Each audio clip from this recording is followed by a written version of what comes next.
This is LBC from Global, leading Britain's conversation with James O'Brien. 4 minutes after 10 is the time. I'm going to need you to stay close to me this morning because I'm wading into territory that is incredibly fraught and incredibly difficult. I would suggest at the outset, possibly more so for a man than a woman, because women tend to be less shocked by the depravity of men than some men are, which is, I suppose, just a historical fact. If you want me to shock you at the outset of this conversation, I would probably start with the fact that in this country, in the United Kingdom, it was not possible for a man to be guilty of a rape upon his wife until 1991. That's when the law changed. Prior to that, going right back to 1822, when a barrister called John Frederick Archbold published the mammoth legal tome Pleading and Evidence in Criminal Cases, it was the case that a husband, and I quote now, cannot be guilty of a rape upon his wife. And that was reversed, as I say, not until 1991, when you were quite possibly alive and even perhaps married. I mention that because of the shock that you feel when you read of, or you hear of in your news bulletin, a 20-year sentence handed to Gisele Pelicot's ex-husband for presiding over a catalogue of crime that still beggars belief. It still is impossible to process. The sheer scale of these disgusting crimes. 50 men. I mean, what's even the verb? This is what I mean by needing you to help me out today, because I don't have the vocabulary. You say lured.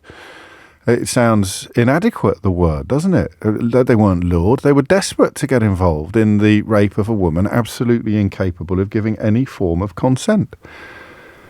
But the element of, and the other reason, and the reason I mentioned being a man, is I suddenly thought on the way, literally just on the way through that door, as I walked into the studio a few moments ago, I suddenly thought, well, you can't. Look, correct me if I'm wrong. This is the point about today's conversation. But how much applause can you offer to this woman without making it sound like all women who've been victims of sexual crimes should be as brave as her? Do you see what I mean? So, I mean, for me, there was an incredible moment in this trial, picked up, actually written about very powerfully by the BBC journalist Andrew Harding, but the moment when she took off her sunglasses. It may not seem like a big moment, but it is. What one of her lawyers, Stéphane Babineau, points out that a point came where she felt she no longer needed to protect herself. She'd previously been wearing these sunglasses, in the words of her lawyer, her criminal lawyer, to hide her eyes, to protect her intimacy. So there's several levels of self-revelation here, because she was entitled to anonymity. The entire case could have unfolded in camera, in secret. But she chose to have her suffering laid bare in public. And I don't know how surprised you were by the speed with which this decision cloaked her in an unprecedented dignity. And that is confusing to me, because it's a dignity born of a tradition that shames victims in these kind of cases. It is shame that explains the existence of the rule by which you are entitled to anonymity.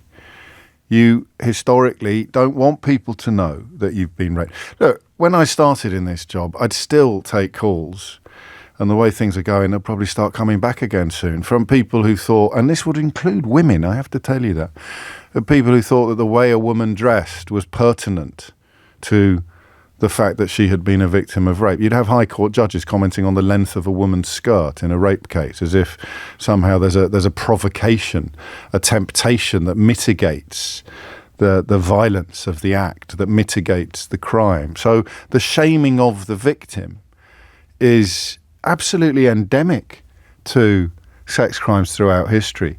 I mean, I've got so many questions bubbling away in the back of my mind this morning. The first one is why? And part of the answer came, I think, when Nick, just towards the end of his programme, turned his attention to Sharia law. You remember that the role religion has played historically in not just rendering women second-class citizens, but also robbing them of sexual agency. You know, Catholic Church, I think, still has a problem with contraception, which, you know, consigns women potentially to a lifetime of childbirth and child rearing, robs them of independence and autonomy. Same is true, of course, of religious attitudes to choice, to personal choice, bodily autonomy in the context of terminating pregnancies. It's so knitted into our culture that we almost fail to notice it until these extraordinary moments occur, until these extraordinary moments bubble up. Hand on heart, how shocked are you to learn that a man could not be guilty of raping his own wife until 1991? That's born of biblical doctrine. That's born of religious bigotry. It's born of teachings that render women second class, you know? I'm thinking of a story, I think by Gabriel Garcia Marquez, when a story opens with bed sheets being held up in a village square after the first night of a marriage to determine whether or not the bride has bled because her virginity is of such epic value. Victims of rape become unmarriageable historically. You see that throughout culture and history and, of course, religion. And that's why the first question is why? And I don't think, you know, sometimes I say slightly in jest, I don't think men should ring me today. But I'm not saying it in jest today, because I don't think it's a question we can or even should try to answer as men, but it's not the only question I'm going to ask. I would like you to tell me why you think it is so, not why you think it is, why it is. And I think we need to do it. And again, correct me if I'm wrong, but we need to do it in a way that doesn't send a message to every woman who's been raped or every woman who is ever raped, that if they are not as... See, I use the word brave, I'm calling you unbrave. If you do not conduct yourself in the way that Gisele Pelicot has conducted herself, then you are inferior, you are not... Do you see my problem? I mean, that maybe that's just me, because I have this weird job and it's not necessarily an intrinsic or a crucial part of the entire issue, the entire process. But that's what I want you to start with today, 0345 6060 973, because the question is I think one that it's been asked before, it's been answered before, but I'm not sure it can be asked or answered too much. So why is her decision not just to waive her anonymity, but to walk into court every day? To walk into court every day, to be in the room when the video evidence of the crimes committed against her was played to the jury, to the courtroom. Why is that so significant? I think that's a safe word to use, don't you? Powerful. Extraordinary. A word I use far too much, and it's on days like today when you are discussing things that are truly and inarguably extraordinary that you realise how much you overuse the word. Why? Why is it so special? 0345 6060 973 is the number that you need. That's question number one. And question number two is slightly different. How do you think she's done it? Do you think her age is relevant? And by that I simply mean wisdom. The wisdom that can come with age. To process something like this, a discovery like this in your 20s or your 30s would be different, I think. I don't know. Perhaps you've lost your idealism a bit. The older you get, the more you realise how rotten human beings can be, up to and including, in this poor woman's case, your own husband and neighbours. So I don't quite know how she's done that.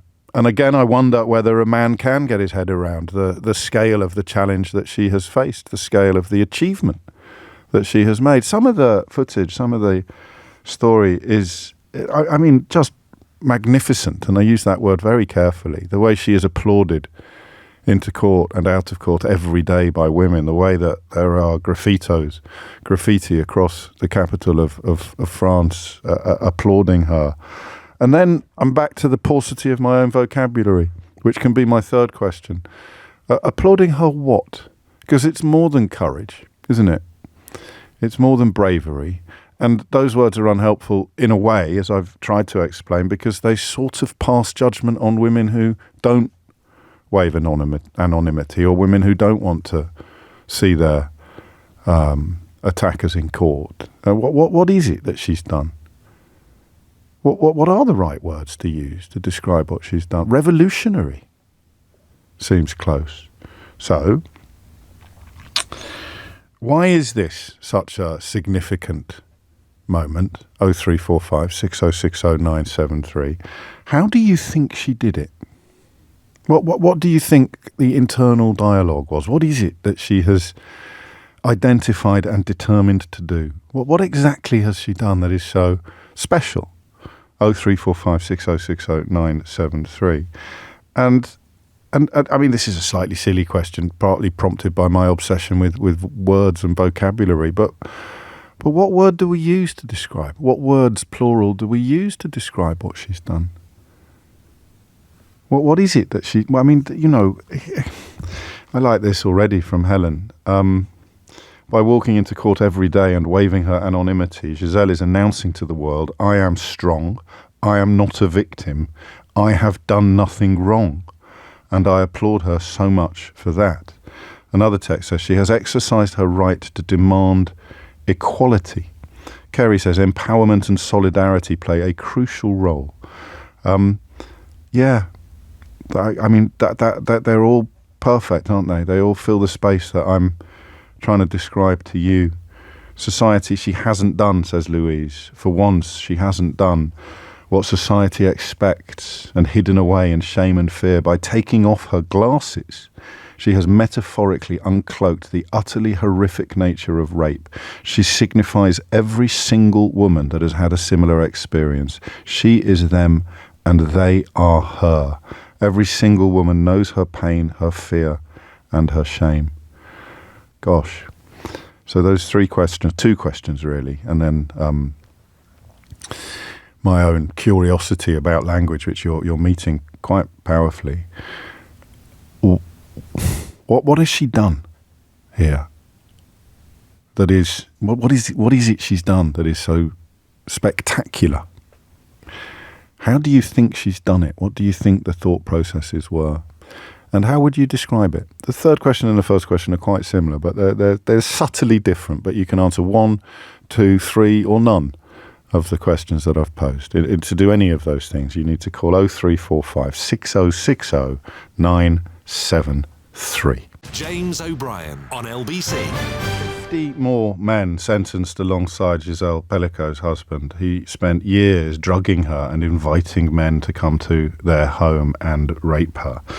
It wasn't an immediate process. It wasn't an immediate decision for Gisele Pelicot to obviously to waive her anonymity as the starting point, but it's absolutely entrancing to read about the process that she's been through. The lawyer describes her as having started the process as a sincere, very humble person who had begun the trial, I quote, extremely worried, shocked by the blaze of publicity and still feeling, quotes, very ashamed of what had happened to her.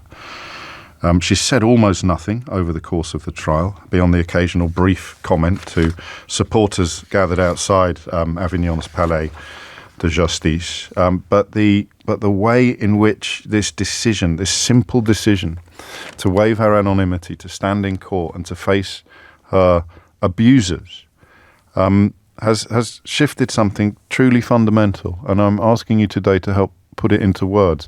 I'll tell you now, I'm getting hundreds and hundreds of texts, but not getting phone calls on the scale that we would have expected. So don't hold back. We'll muddle through this together. You will. I know I often say, if you hit the numbers now, you will get through. It's not always true, but it is definitely true today. This is nice. A few people have picked up on this. It's her own description, actually, about forcing shame to change sides. Why? I'll tell you what I'll ask you. Why does this mean so much to you? 0345 6060 973 is the number you need. Sarah suggests that Gisele's age is a factor. As you get older, your whole attitude to sex, even post-menopause, can change. It's probably something evolutionary. Kate in Nottingham writes, she's taken control of her life and of those vile, disgusting men.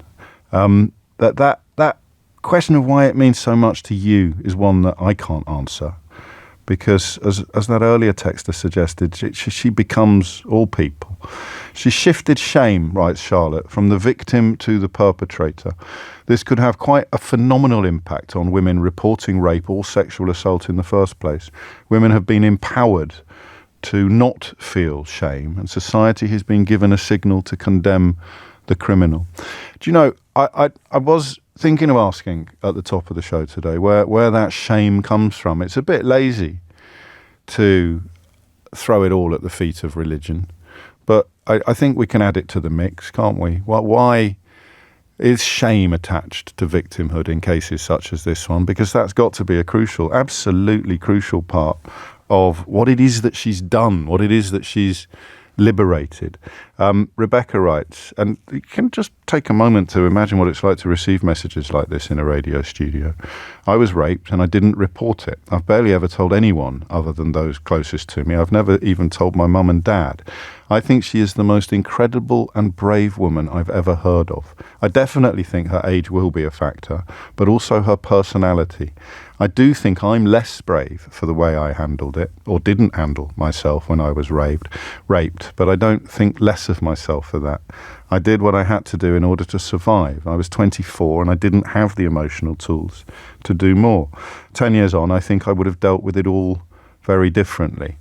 I can see why. You know, you might be a little bit more comfortable texting than calling, but the question of why this means so much to you and what it is that she has done is, I think, one that only women like Rebecca can answer. The number you need, as always, is 0345 6060 973. There are statements being made. They are in French. We may listen to a little bit for context, if you like, or for atmosphere. But most of us, and I speak for myself here as much as anybody else, most of us won't have the French, won't have the linguistic skills to understand what is actually being said. She is incredibly brave, says Layla. She stood tall as a reminder that patriarchy, misogyny and rape culture will not silence the age-old perseverance and survival of women.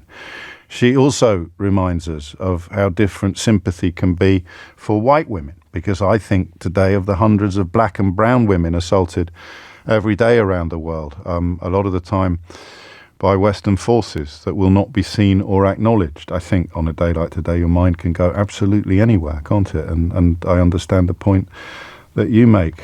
Stephen, first man I think I've read a message from today. My wife was repeatedly raped by her dad as a child. Her ex-husband also. She tells me it all made her the person she is today. She says it's made her stronger. So that simple question about the importance of what she has done. It's as if everybody's got their own answer to it. Everybody's got their own sense of significance, some of which will be societal or social, some of which will be very personal, like Rebecca's. But I need your help in putting it into words. There's a story, I think I've seen some of this, about a 9-year-old girl in France who's been the victim of sexual assault and has also chose to waive her anonymity and has said that it was because of Madame Pelicot. So to explain the significance of this, either socially or personally, and explain how you think she did it, because that's the bit where I've got nothing. As a 52-year-old man, I'll say as a father of daughters, I don't know how relevant that is, but I've got nothing on how she's done this. To reject so completely centuries of victim shaming, and so successfully, to reject it so successfully. Carolyn is in Barnes. Carolyn, what would you like to say? Hi. Hello. Please bear with me. Of course I will. So, first of all, part of it is about her age. Part of it is about women's rage. I should tell you, I was a rape victim myself as a teenager, and it took me 15 years to tell anyone. So I know all about the shame and blaming yourself and all of that. I'm also the writer of a documentary that's on Amazon called Ted Bundy Falling for a Killer, and it's not about that horrific asshole. Oh, sorry. That's okay. Hey, don't worry. Take all the time you need. I know I haven't watched the series, but I know roughly. It's told from the perspective of his longtime girlfriend and her daughter, isn't it? It is, but it's also told from a lot of what we did with it was dive into the reasons he got away with it, and so much.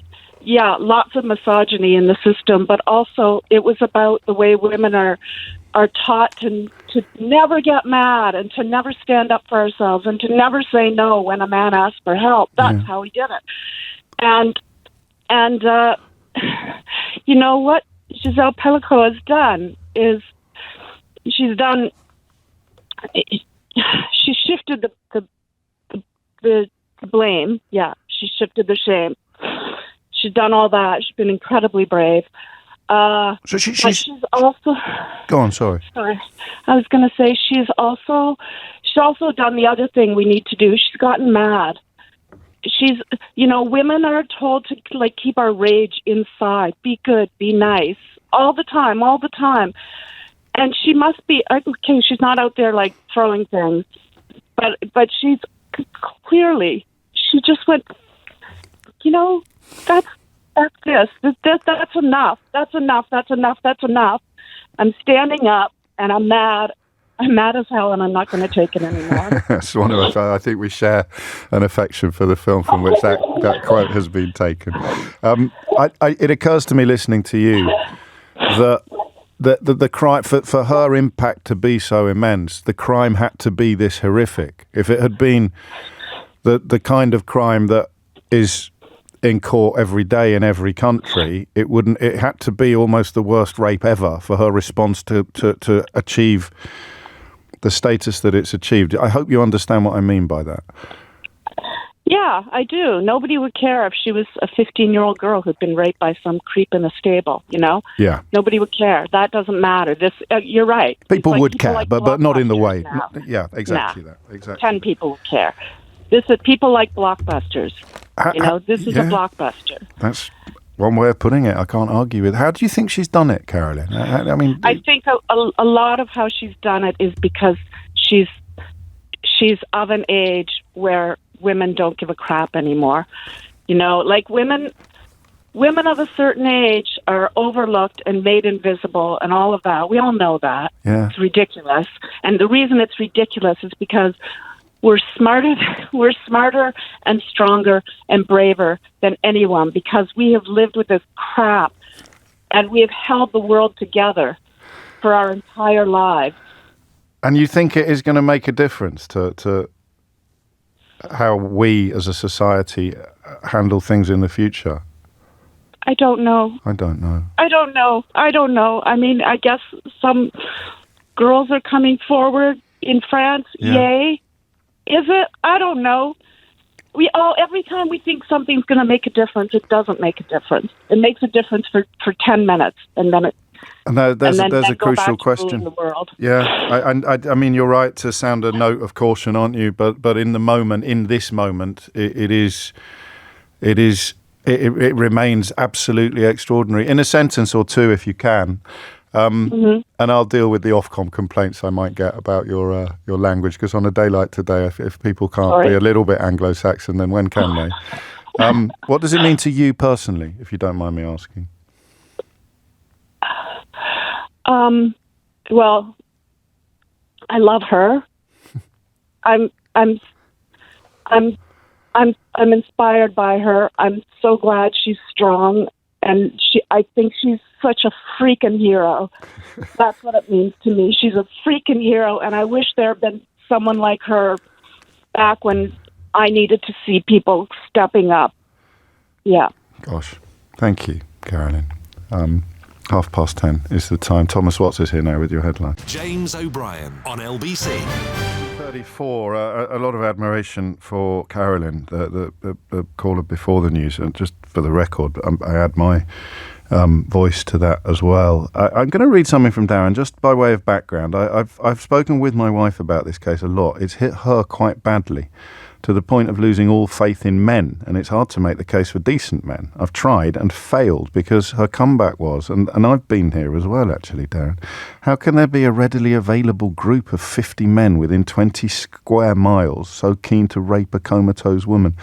And it's a question I've asked myself and others over the course of the last few weeks. It's not a question that we'll do today, but it's one that we might come to in the future. 10:34 is the time. Lisa is in Liss. Lisa, what would you like to say? Hello, James. Hello.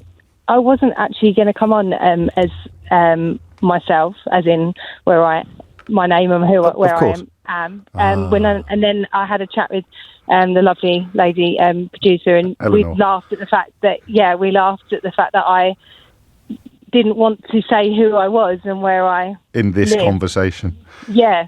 We Gosh. just thought that's just silly, and then I thought, well, I will, but you'll have to forgive me. I'm a little bit sort of nervous. I don't need to forgive you, because you're not doing anything wrong. Okay, yeah, well, this is it as well, isn't it? You know, I'll come on and apologise Exactly. for everything. So yeah, if you ask me a question, and hopefully I'll be able to then start answering it. What do you think she's done? What is it she's done that is so significant here? I think she's to be admired. I think what she's done is make a stand, which I think a lot of people would just love to do. But the shame element, because that's part and parcel of it, you feel that you've done something wrong, that it's your fault, it's your part to play in life, so to speak. And society tells you that at every turn. Yeah. Literature tells you that. Religion tells you that. History tells you that, you know? And even not so much even older generations maybe in your family, that would have said a lot, that would have said things like, oh, it was nice being whistled at. And then you think, oh, yeah, that's true.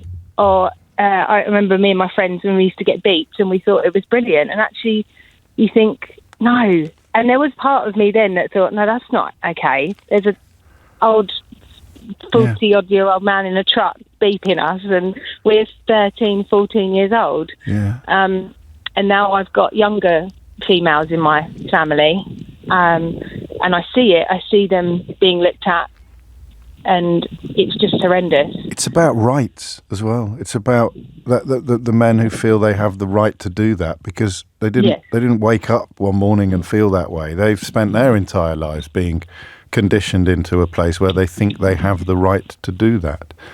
Yeah, absolutely. And I mean, for me, I can't overly remember a lot of mine, but so many things can trigger stuff. Yeah. Like even the being with your partner who you love and you feel safe with, even that can trigger things by feeling like the weight of someone. Of course. And you can't explain it to people that don't know about it. Or, I mean, my other half does, and he's amazing. Good. Really amazing. But previously, that's not been the case, and you can't explain why you're having a moment, and you have to just, and then you get told, well, you're just being a girl. Yeah. You're just being hormonal.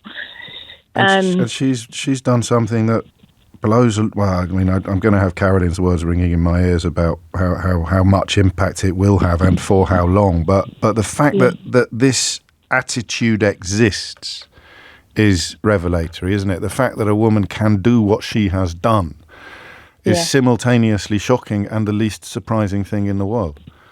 Yeah. I think it's amazing, and there are so many. Her age definitely has a part. I'm glad you've all said that so far, because I felt I was on quite thin ice when I pointed that out. 100%. The older, I mean, I'm in my 30s, yes, and the older I'm getting,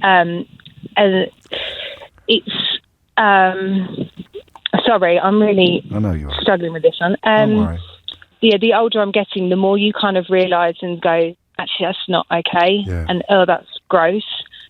And I guess you start to then not care as much of what people think about you or what you're going to say or your opinions, and you hopefully build confidence. But there are also a hell of a lot of women and men that are unable to build their confidence as they get older as well. And I know from seeing older relatives in my life that have had maybe bad marriages or yes, I had my nan had a really bad evacuation story, right. And you can see now the effects it has had, and how I was so lucky to have her when I was growing up by saying, well, let's not get changed on the beach. Okay. Let's not have people staring at you, and was really what's the word? Protective? Yeah, very, very protective, which sometimes you think, oh, it's really annoying. Yeah. And now I see why. And I know I'm the same with the younger ones in my family. And then now Gisele Pelicot stands there like a sort of like a beacon, doesn't she? An inspiration and a beacon for the fact that things can be different. Yes, without a doubt. I'm not shocked at all by how many people. No, I'm not shocked by the story, which is horrific in itself. Yeah, it really is. I had to report something online last week. Actually, I've been in the modelling industry, and I found that somebody had videoed a shoot behind the scenes that I didn't realise of me getting changed, and I found it on this website, and I then sort of looked through the website and found a lot of maybe younger girls, and I thought, well, how young are these people? And you have to actually pay to get in, so I couldn't actually access a lot of it. But there was definitely some things that were not okay, and so I reported it to. I had to go through quite a bit, which was really disturbing.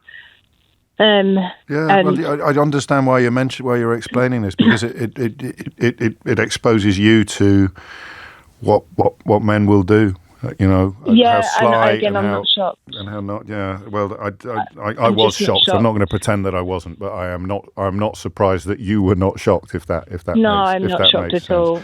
No, and then how many videos there were of oh look, this a neighbour of mine's getting changed was one title. Young neighbour. Oh God. Getting changed, or young neighbour showering. And it's all there, and that's how he did it. It's how he found his accomplices was on chat rooms and on websites. Oy, oy. Are you all right? There are some amazing people as well. I have come to that realisation. My other half is, he's just amazing, and he's unfortunately been not treated well by a woman. So you've got all scale, you've got all walks of life, haven't you? Yeah, you do, and I think control comes in many different. Yes, I do think that, but also, as you know, and as you've explained, in the first instance, it's her inner strength that speaks to women. It speaks to women who have either suffered, been victims of crime, or a whole array of crimes, as you've just alluded to, or have lived their lives in the knowledge that it could happen to them at any moment, and that's why I was. Slightly clumsy pains at the beginning of the show to explain why there were some places I felt I couldn't go and things I couldn't understand as a man. And you've just highlighted the biggest one of all, actually, which is the shock and the fact that it is going to be less for women than it is for some men. Lisa, thank you. Thank you very much. 10:43 is the time. Number you need to join this conversation, 0345 6060 Sarah is in Peterborough. Sarah, what would you like to say? Oh, hi, James. Hello, Sarah. My name isn't actually Sarah. My name's Alice. And it was your producer that suggested I came on with a different name, but Lisa has massively inspired me to just say my name. It doesn't matter, does it? No. Gosh, I find that very moving, actually, Alice. I'm going to get upset now, sorry. Hey, take all the time you need. Do you want me to ask you questions? And then that's great, I'll start with a tricky one, if that's all right. We may as well. In for a penny, eh? In for a pound. Absolutely. Yeah. Where do you think the shame comes from? The shame that she has managed to shrug off or to shed? So I suppose when I was raped when I was 20, the response was hide your face, don't tell your story, and go away almost, and that was globally. It wasn't just people I knew sort of at work, it was family, friends, everybody. We don't want to hear it. And that really evokes shame in you, that wasn't there to start with. Right. Yeah. I wanted support. I wanted to tell people, this has happened to me. I need you. And because of the reaction I got of, oh God, I don't want to hear that. I don't want to be anywhere near this mess. Right. It made me feel ashamed of what had happened. I don't anymore. Good. But I did. Yeah. Why not? What happened?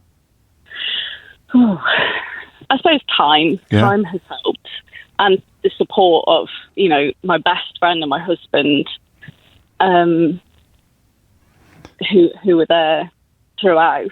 And I don't know. I suppose maybe she's helped massively with this. When I saw her story, I just felt really liberated. Did you personally liberated? Yeah, as if she'd sort of taken a burden off your shoulders, a weight off your shoulders that you'd carry? Yeah, she gave me permission to talk about it almost. She indicated to me, you can tell friends and family about this. You don't need to be all over the news necessarily. Sure. But you don't need to hide. I haven't done anything wrong. She hasn't done anything wrong. Lisa and Carolyn, none of us have done anything wrong. And somehow it's crystallised that, which someone could have said to you, and I'm sure people did say to you, but you didn't quite buy it or believe it in the way that you do when you see this woman in that courtroom. And also, the photograph for me is the one where she's just staring down the barrel of the camera, absolutely resolute. Yeah, yeah. It occurs to me listening to you, and you've expressed yourself quite magnificently, by the way. I hope you don't mind me saying that. But I've felt pennies dropping all over the place all morning, but especially while you've been talking. It occurs to me that part of the reason why society has created the shame, even as it began to recognise the criminality or the wrongness of it, was to help men get away with it. Yeah, absolutely. Yeah. Because the people that did this, their sort of cloak of protection was immediate, whereas I was just thrown to the wolves, it felt like, throughout the whole process. And that's social. That's the system. That's what our society does. But you did pursue them. Yes, it went to court. It took about 3 years, but...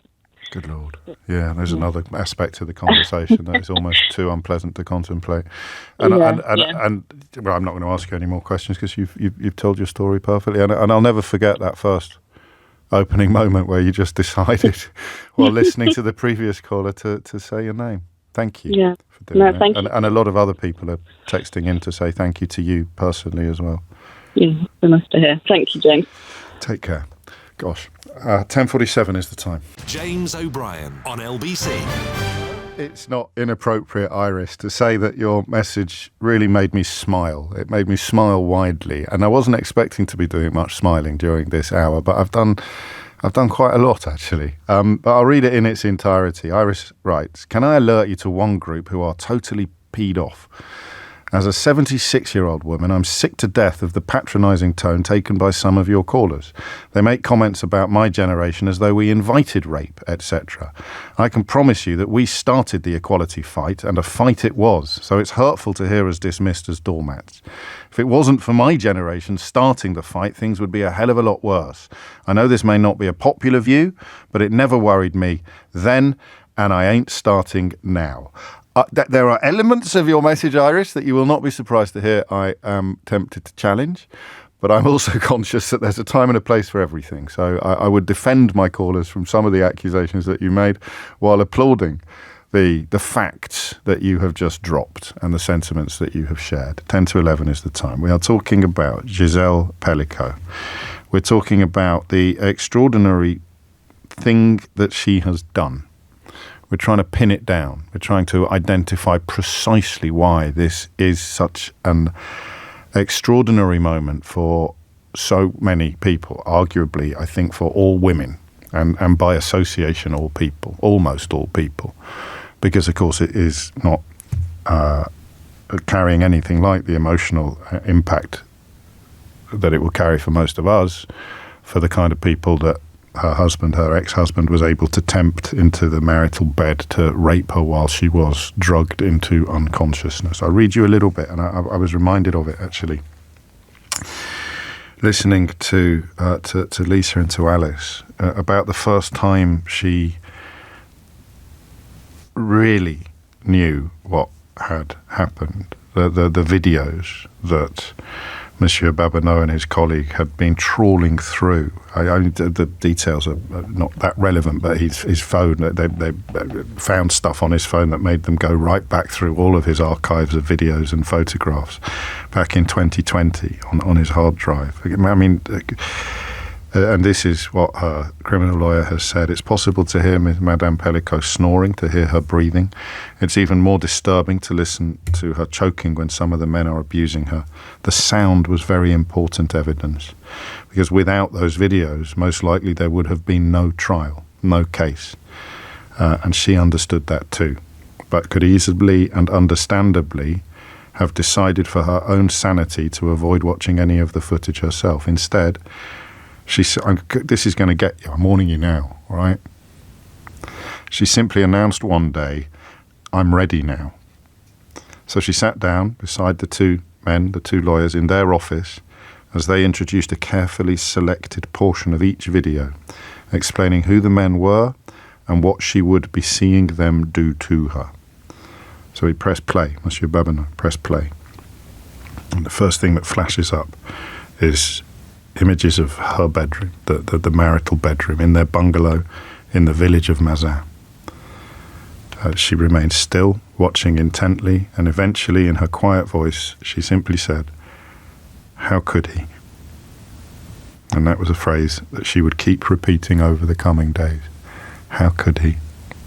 Some of the other detail is similarly harrowing. She notices the date stamps on the videos and comments, "That was my birthday evening." She recognises a different location and says, "That's my daughter's bed in her beach house." It is. That's why I suggested to Carolyn that the crimes had to be so epic to make her response to them so extraordinary, to make her response to them so epic. And that is why it's quite hard to put into words, although I can't really believe how powerfully and successfully my callers so far have managed to do so. Helen is in Oxford. Helen, what would you like to say?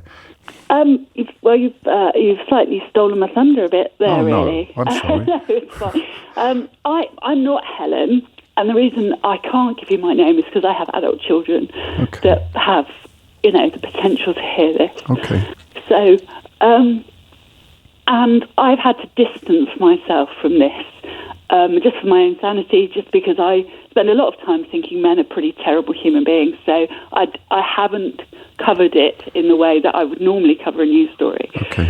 But I think there is something about the evidence and the scale that gave her the power to do it, in the way that, if I may, and these are clumsy words, of course, being raped on an individual basis, on a one-off,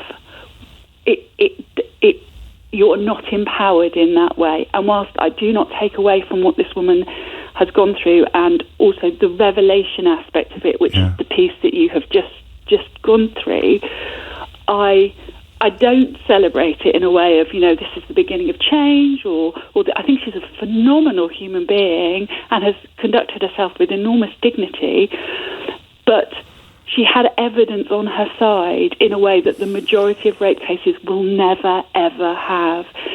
I was raped when I was 31 in my own house by a family friend. And the first question I was asked when I tried to report it was, why did you let him in the house? The first question my husband said, and in absolute fairness to him, in complete shock, so just I don't hold him in this, was, why did you let him in the house? Right. And within being faced with that and knowing that already, even with the most important person in my life and the people that would be conducting the process, there was You are partly responsible for this. And that is the one thing that she can't be. Yeah, she is not. She is just not responsible. Nobody could ever turn around and say, well, maybe you did. No. Why were you wearing that? Yeah. Why did you go there? Why did you open the door? Why did you let him in the house? Why didn't you fight him off? Good God, I hadn't thought of that until you... She has got no culpability in the ordinary run of things that every other rape victim has. Every other rape victim has. And I don't want to be... I feel like, oh, hello, yes, it's all fantastic, but, I'm going to bring the negative. I understand. That's the reality of it. Well, I mean, if I were to be glass half full... Yeah. And I'm not sure it's my place, but here we are. I would. I mean, everything you've said is obviously true, and it's hit me and many. I presume everybody listening pretty hard to note that element of this, because it's part of the explanation of why this is so huge and so significant. But it's not apples and pears, is it? It's not so utterly different from other assaults and from other rapes that it has no salience and no relevance to other women's experiences. It changes the way that we think about all rapes. Yes. I hope. Yes, I think so. I think that's correct. Good. But I think in terms of justice, yes, I don't think it really changes anything at all. However, little glimmer of my daughter in her first term at university was spiked. Right. And almost definitely by members of the bar staff, actually, in terms of when it. Yeah. And she was found slumped by the toilets by a member of her college, and he had the wherewithal to take her phone and FaceTime her sister. Good grief. And so the entire time he looked after her, her sister was on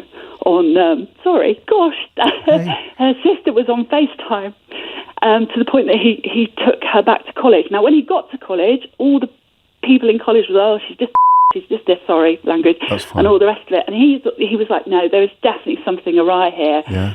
And took her, but basically got her to A&E, even though they were basically just saying, let's just let her sleep it off. Yeah. And as a consequence of that, she was then obviously blood tested, and 2 date rape jobs sort of involved. So there are men out there that, for his own personal protection, but also was absolutely, she is not being dismissed as someone who can't handle alcohol. She was clearly targeted, and that gives me hope. I think that's more than a glimmer, isn't it? Yeah. Yeah. What a lovely lad, eh? Yeah, what an amazing lad. I've got one in their first year at university. I hope she's got lads like him around her. I really do. And it could have been a woman as well. But of course, the relevance is the fact that it's a man who did the right thing. And there are more and more of them, and I think that's what this changes. I think that it's that cultural piece that's really important. In terms of conviction, I don't think it really changes anything. No. But that sort of broader piece, I think, is quite is important. Yeah. Well, and even just to be introduced to the knowledge that this happens, and that many women, especially women, are not shocked by it. Thank you, Helen. I say it all the flipping time. I almost feel I shouldn't say it today, but I'm sometimes just absolutely staggered by the things that you tell me, and the way that people ring this programme that used to do silly things like beat the sweet and explain things in a way that helped me, and I hope everybody listening, come to a better understanding of the world around us, never mind the actions of some individuals. It's 11 o'clock. James O'Brien on LBC.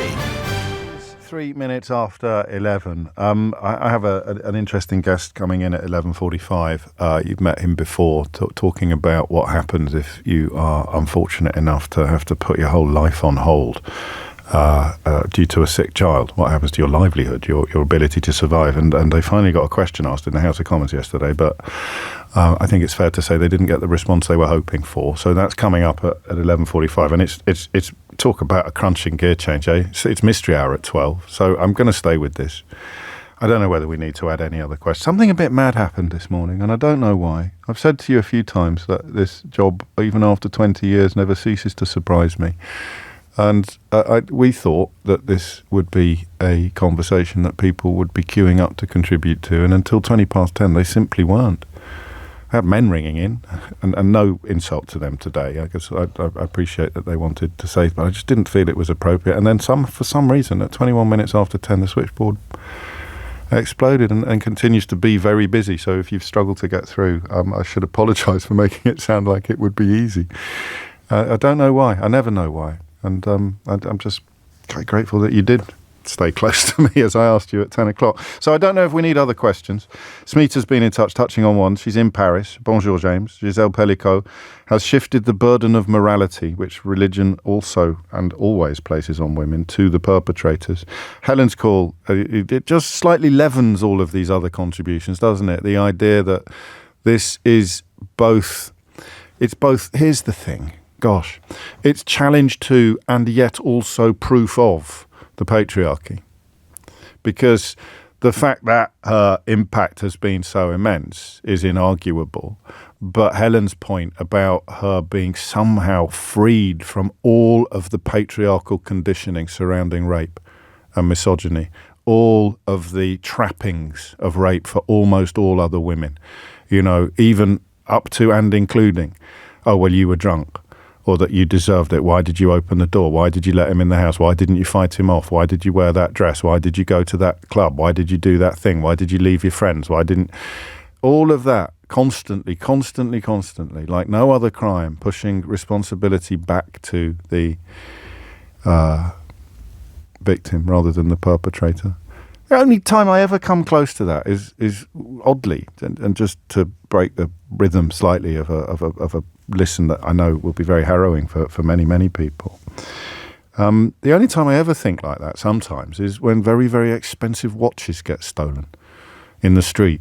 And you just sort of think, what are you doing walking around in a 60-gram watch or a 100-gram watch? But, that's pathetic, really, to be thinking ever that someone has somehow invited crime upon them. But in the context of bodily violation, it's mad that we've spent decades. If anyone my age grew up in a world where judges would routinely suggest that victims could have somehow behaved differently to... I heard a presenter on this station, a woman, I explain that if her own daughter was ever raped because she was drunk, they wouldn't go to the police. She said, I'd just give her a hug and tell her to get on, because it's this subtext. It's one of the maddest things, one of the ugliest things I've ever heard on this radio station, or any radio station, actually. I could not believe my ears. And it's proof that it's not just men who are conditioned into thinking that this kind of behaviour is inevitable or somehow invited. It's part of what Gisele Pelicot has done. It really is. I wish I could somehow show you the photograph. It's been around a lot, but the gaze. What's she carrying in her head, do you think? That line I shared with you earlier, how could he? She eventually asked in her quiet voice. It was a phrase she would keep repeating over the coming days. I'd really recommend Andrew Harding's reporting on this from Avignon for the BBC. It's been just exemplary. It really has. What is in her mind as she walks into that court? And the difference between day one and today, the day of sentencing, when she allows herself that moment, those moments of space to think about where she is and what she's doing, to move from how could he to how could I think. How have I? I've done this, and you can see it if you follow it. You can see the physical change. The removal of the sunglasses might sound trite or insignificant, but it's not. That was the last coat of camouflage, the last layer of anonymity. The eyes, the windows to the soul. And there was a point in the case where she just took them off. Here I am. And yet, of course, we are conscious of the callers who have suggested that this will not will almost certainly not change the world. But it changes people, doesn't it? It changes people. 9 minutes after 11 is the time.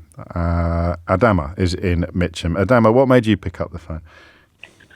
I pick up this call today because I'm a survivor. Okay. Survivor of multiple violence, sexual violence. I had FGM twice at the age of 12, and I was raped by 5 men in one night at the age of 14. Just for people who don't know, you're describing female genital mutilation when you were 12 years. I'm so sorry. And the sexual violence at the age of 14 was raped in one night by 5 men in a war situation. Oh, God. Yes. Well, and how could he? I don't even know my perpetrators. I only know the name of the first person that raped me. I could smell them up till now. And I'm not supposed to talk about it. What do you mean? Because it's a culture. When you get raped, it's either your fault, you haven't dressed appropriately, you did not say the words that you meant to say, or just carry on. It's a war. And even if it's a war, it's because you don't run away. When they said the rebels are coming, it's a lot. And the shame to the family, the shame to the wider community, and you basically don't talk about it. There is no discussion about sexual health or sexual well-being in the culture. And men are the hierarchy. And you have a bomb. I've never discussed that about it there until when I came to UK. And trauma has its way of coming back when you're in a safe space. Yes. And that's when I start getting my flashbacks. And then I went to college. I explained to my counselor, my friend, and she took me to our class tutor, and the class tutor took me to the counselor, and that's when I start getting help. And I went through 5 years cognitive therapy, intensive, and then 17 years of counseling. I'm now a nurse colposcopist. I work in the cancer specialist department. I got 2 children, married, and I have set up a charity named Women's Health Advocacy Network. What's the charity called? Say that again, would you? Women's apostrophe S.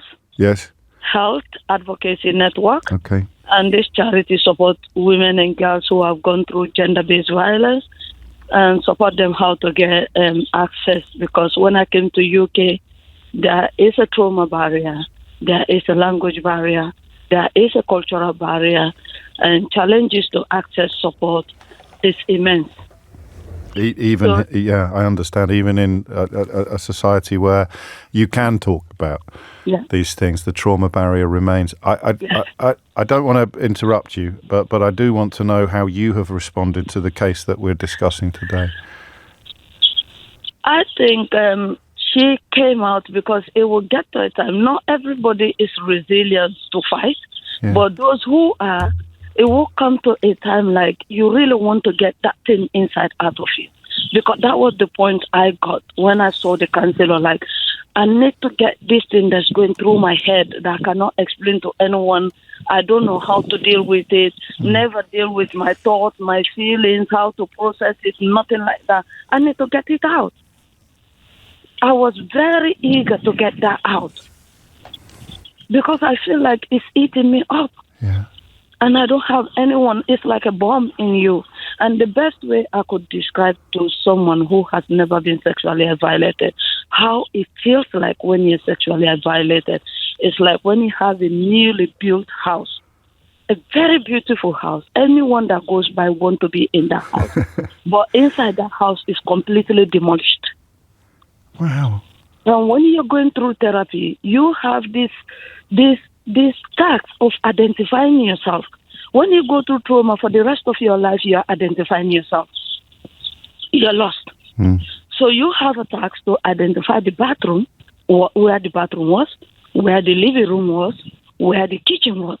So when you go through therapy, this is where the relapse comes. If you start at saying the kitchen was where the bathroom was, then that is where your relapse comes in. Of course. So that's how you go slowly and you get to the point where you're able to identify all this area. But you're still lost because you're still identifying yourself.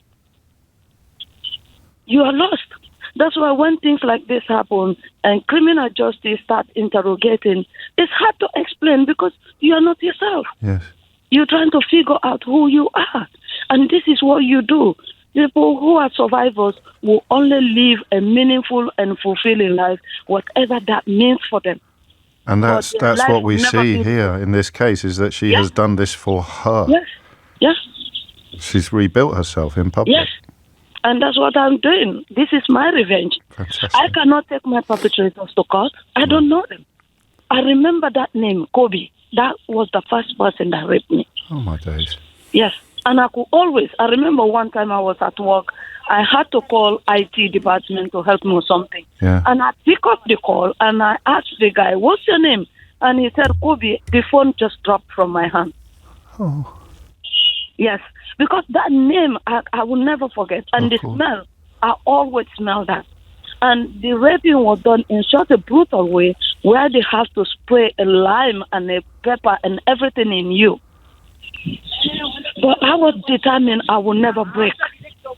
And when I came to UK and see all this, there is this help, there is this help, there is this help, and then you still get people who have survived trauma and they don't get help because they said they don't have immigration status. It makes me feel sick. Of course. And these are the people I fight for. Migrant community, those who have no record. No woman, regardless of your status, should be denied support when you have gone through sexual violation. No woman. And no one will ever understand that journey unless you have been through it. I'm sure of that. And yet I know that stories like yours told so powerfully will help those of us who haven't been through it come to at least a better appreciation, but never a full understanding. May I ask you one more question? Yeah. How do you deal with the taboo? How do you now help a young woman in the situation you've described deal with the fact that, and it's not unique to any cultures because we've heard from people with all backgrounds about being told to, I don't want anything to do with this, just be quiet, I don't want any part of this. But if it is imbued in family and in village and in community and in religion, how do you help someone break through that barrier of self-imposed silence and shame, crucially? Break the silence. Go on. Because when you get raped, all your power has been taken away from you. And the first thing you can do when you talk about it, you get your power back. Break the silence. And that's why I'm sending my voice out there. If I can do it, so can you. There is no shame. No, I do not have any shame. I'm not a victim anymore. I'm a survivor. I refuse to be a victim. I'm not anymore. Even though I cannot take them to justice, but my justice is to enable myself and enable millions of women to get up there and be, because the reason why they're not able to come out, because they have been silenced. Culture has been silenced them. The trauma has silenced them. They haven't seen a voice that will motivate and inspire them. And this is why I am out. And this is why I'm helping service providers. I'm helping services, not just survivors, on how to support these people. This is my mission. It needs to stop. Unless the survivors come out and tell their story and help other people how to modify it. Because the people who are supporting us doesn't understand our journey. So my journey is to get survivors out, to seek help, and help them through the trauma journey. But also to support service provision on how to modify the needs of these people. Because there is a lot that is not modified into the system. Sure. The system is tick boxes, and we do not fit into tick boxes. The culture I came from, I don't look at elders when they're talking. It's a sign of disrespect. Yeah. UK, if I don't look at someone, I'm lying. And I've been accused as using the system. When I was going through my trauma, I was accused as I'm an opportunist. Yeah. This is by service providers, people who meant to protect me. I was accused. Like, we just see it as an opportunity, you're just using the system. I determined that I want to be stronger. But because that is my defense mechanism. Like what that lady said, why was I there? Yeah. You have this question. So now that you are free, you want to protect yourself. So you become very defensive. And people take that the wrong way. And you want to be independent. You don't want to get people involved. And people think that, she's independent. She doesn't need the help. So expectations. People have expectations of you that are that compound your pain in a way. How dare we have expectations of how you should behave or conduct yourself? Thank you. Well, thank you. If I change my story, I'm not lying. Yeah. It's the effect of the trauma. If I ever have a courage to tell you my story, do not dismiss it. Because you don't know when I will ever have that courage anymore. Wow. The Women's Health Advocacy Network is the organisation that you are, I think, Adama Nyama Bar. Yeah, I am the founder. I just looked you up actually while you were talking because I was so. I don't know what the word is. What's the word I'm looking for, Adama? You're the one that's being articulate at the moment, not me. You do not have to find any word. But the world needs to change. People like your platform need to send the word out there. I'm encouraging survivors to come out. I'm encouraging because unless we come outside and really talk about this and take our power back, this criminal justice, this and this, it does not work. All these policies is to protect the professionals, not the survivors. Mm-hmm. There is no one to manage the expectation of these survivors. And the criminal justice take years. Why do you say you're going to support someone and take years? And it doesn't even mean that when that verdict it comes in, even if they put that person in prison, it doesn't cut for your trauma. It does not. Gosh. It does not help your trauma. Not at all. Of course it doesn't. And then the more that lingers on, the more you get a constant reminder of your ordeal. And then you come to service provision, they provide 12 sessions of counseling. Oh, that's okay. And then they said, she hasn't got status. Let's help her so that Home Office will give her paper. And then, she hasn't got it. Even if you have a mansion and you have a British passport, or you even have any passport more than British passport, it doesn't cut out for your trauma. No, of course it doesn't. You still have to deal with your trauma. Oh, thank God for you. It doesn't mean your trauma is gone. Because you got a British passport or you go a house. No, nothing gets rid of your trauma except in some way the kind of therapy that you've experienced yourself and that you now help other people achieve. Thank you. I'm so glad that you exist. Oh, yes, I do. And I'm fighting. It's exhausting, but I'm fighting. I work in the NHS. Yes. I know how it works there, and I'm outside. So I'm fighting and I'm using every platform I can to motivate people.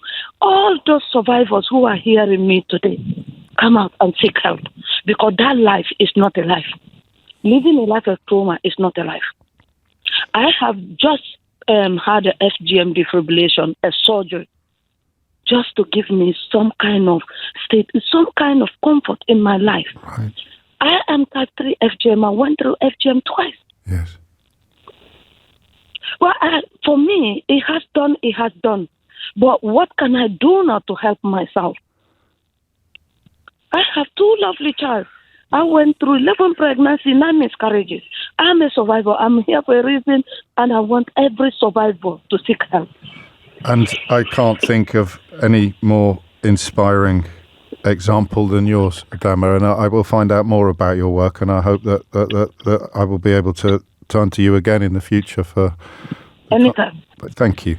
I'm happy to get involved as long as it's to get the word out there. Well, that is it. I mean, it's simple and yet so difficult at the same time, and that's why I asked you that question about how you do it, and you just tell the story. You just get it out there, because if it's inside you, it festers, it poisons you, it stays with you, it haunts you, and it hurts you. It doesn't fix things when you tell the story, but it starts the process. What an incredible woman you are.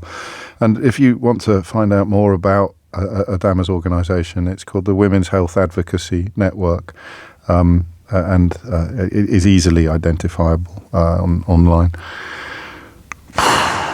It's 24 minutes after 11. James O'Brien on LBC. It is 26 minutes after 11. I am reading your messages, I promise, as well, at least as many as I can, but obviously I can't read them all out, although Tracy speaks for many when she writes, what an astonishing, powerful, inspirational woman Adama is. My goodness, what a brilliant contribution to such a complex and taboo subject. This woman is an amazing survivor and a brave woman, a true inspiration to all women going through this. And Sarah, perhaps most simply, writes, wow, what a woman, simply incredible. We are discussing Gisele Pelicot's ordeal and also her conduct, her extraordinary conduct. And as we do so, I need to tell you that she's expected to speak imminently. That you can always tell that when the cameras are focused on the court steps, as they are in Avignon, that nobody knows precisely when the person that they are waiting for is going to emerge, but there is knowledge that they are. So we've got a couple of operational issues. The first is to be sure that our feed contains a translation.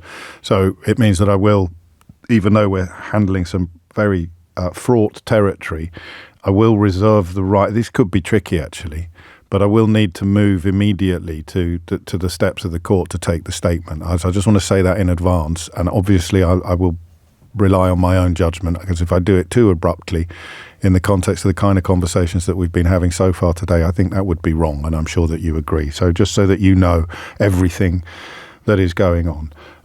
27 minutes after 11 is the time. Linda is in Glasgow. Linda, what would you like to say? Well, firstly, I'd like to say I'm not too sure how I followed the last call. You and me both. You and me both, Linda, don't worry. Thankfully, I have never found myself a rape victim. I found myself in some tricky situations, subjects of unwanted advances and male physical violence. Right. But in answer to your question, which I think was, to go back to that, yes. What has she done? Yes. I think she has refused to be reduced to a letter or number on a court case. She has refused to let her victimhood, her crimes, which happens on a grand scale, define her. Do you know, you're literally right, because it would be Madame X, wouldn't it, in the normal course? She would have been a letter yes. on a court case. She's refused. She has put a human face to her trauma.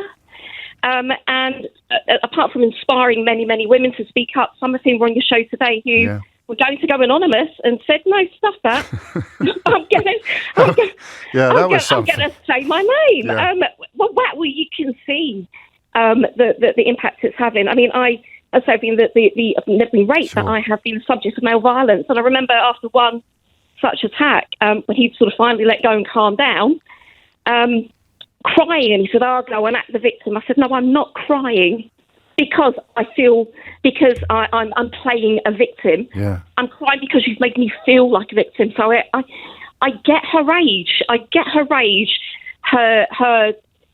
She has managed, when it's stripped of everything, we're reduced to a victim on a court case. She managed to hang on to her dignity and her rage and channel that in a way that how do you think she did it? Because I'm not going to apologise again for the inadequacy of my vocabulary, but words like disruptor spring into my head, which aren't really adequate. But she's done something so different from the normal. One wonders how she's done it. She could have assumed that. She could have assumed all that. But most people probably expected her to. She did the one thing no one expected her to do: face the court, face her abusers. We haven't even touched on that bit. She's watched these men troop in and out of court. She's watched them. It took enormous strength. I think the enormity of it, the rage that must be there. I think she's been driven by rage and a need for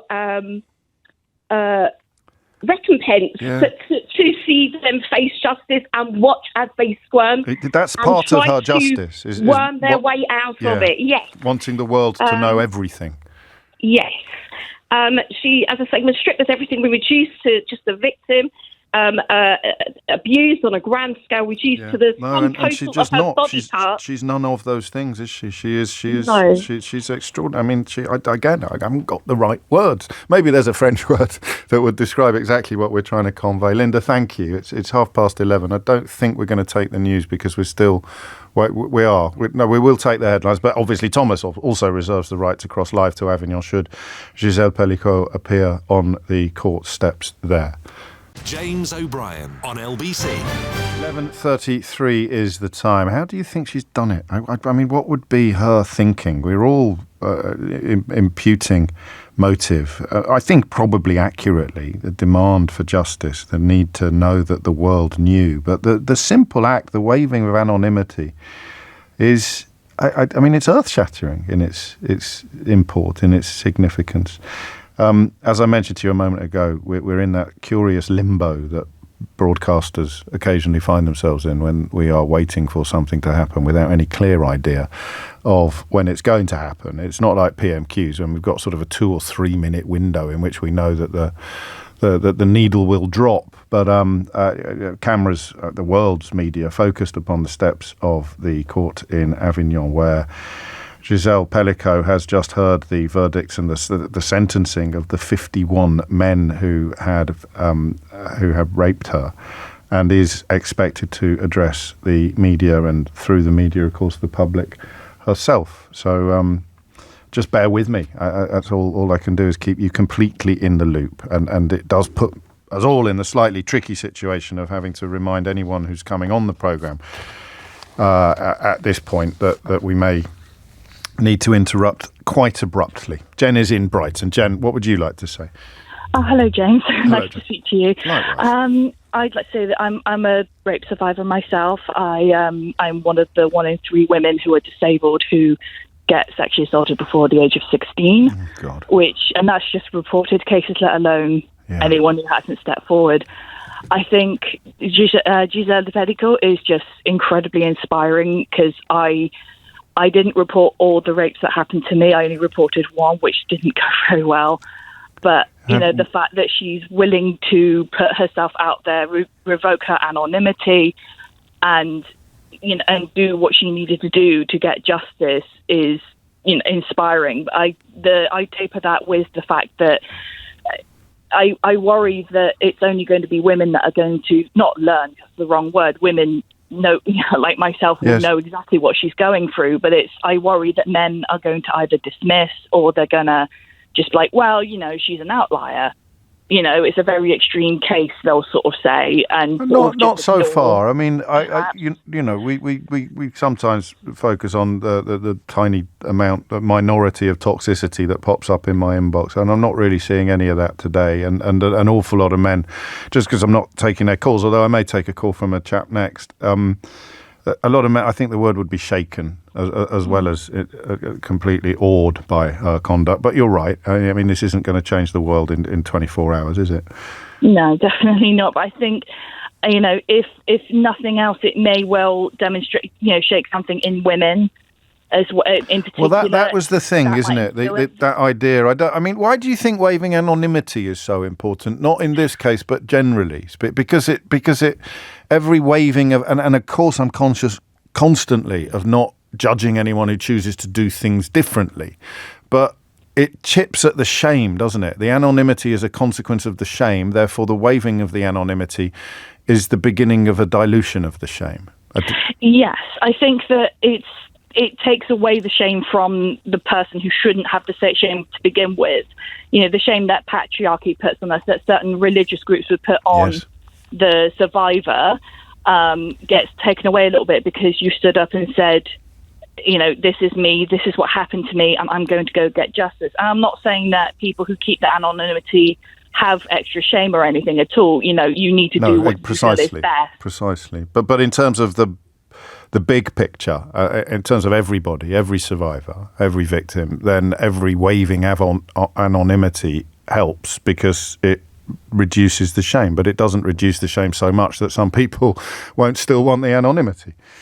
Yeah, I think, it's still a very taboo subject. I think there's a lot of different reasons why, and I don't think I could go into them all in one. No one can. I mean, you're absolutely right. And also, every person will be different, won't they? Every person will have a different combination of feelings and a different combination. I thought that's why Adama's testimony was so incredibly powerful, because her experience was absolutely out of the ordinary, and yet the same as the other experiences that we've heard about today, which is what you would say about Gisele Pelicot. That's why I'd push back ever so slightly at your point about not feeling the ground shift a little bit behind our feet. I'm sorry to hear what you. It's not something I know a lot about, but the incidences are higher for disabled women than for non-disabled women, because you're more vulnerable. I think that's definitely the perception. Yeah. Not for every case, of course. There are people like myself who can live very mostly independently, but then there are people who are sort of, I mean, in my case, I'm autistic with ADHD, but with physical disabilities, but there are some people who are non-verbal, who cannot defend themselves, who may not be able to verbalise what's going on. And I mean, even though I have my own sense of independence, when the incidents happen to me, when the rapes happen to me, it's almost like a regression. Yeah. I didn't know what to do, even though in my cognitive I was like, well, you need to do this, that and the other, but emotionally I was completely flawed. Yeah. I'm sorry for that, and I'm sorry to hear you say that when you did report it, the response was not adequate. Thank you. I mean, you don't have to be sorry, but it's... Well, I am. I understand what you mean now. Well, yeah, you're right. It's the difference, I suppose, between survivor and victim in a way, and the perforated line between the two. But the words are important, and when I say I'm sorry, I'm saying I'm sorry for you. Thank you. It's 20 to 12. If you are affected by any of what you've heard this morning, then I'll give you a couple of numbers that could be of help. Rape Crisis, which is open 24 hours a day, 7 days a week, every day of the year, is on 0808 500 2222, 0808 500 2222, and Refuge 0808 2000 24/7, I think. So those are numbers that may be of help to you. Or is it just 0800 2000 24/7? Sorry, I had a misplaced parentheses. 20 to 12 is the time. Still, as I've mentioned to you a few times, waiting on the statement that we're expected Gisele Pelicot to make imminently. And as things stand, Mystery Hour scheduled for 12 o'clock.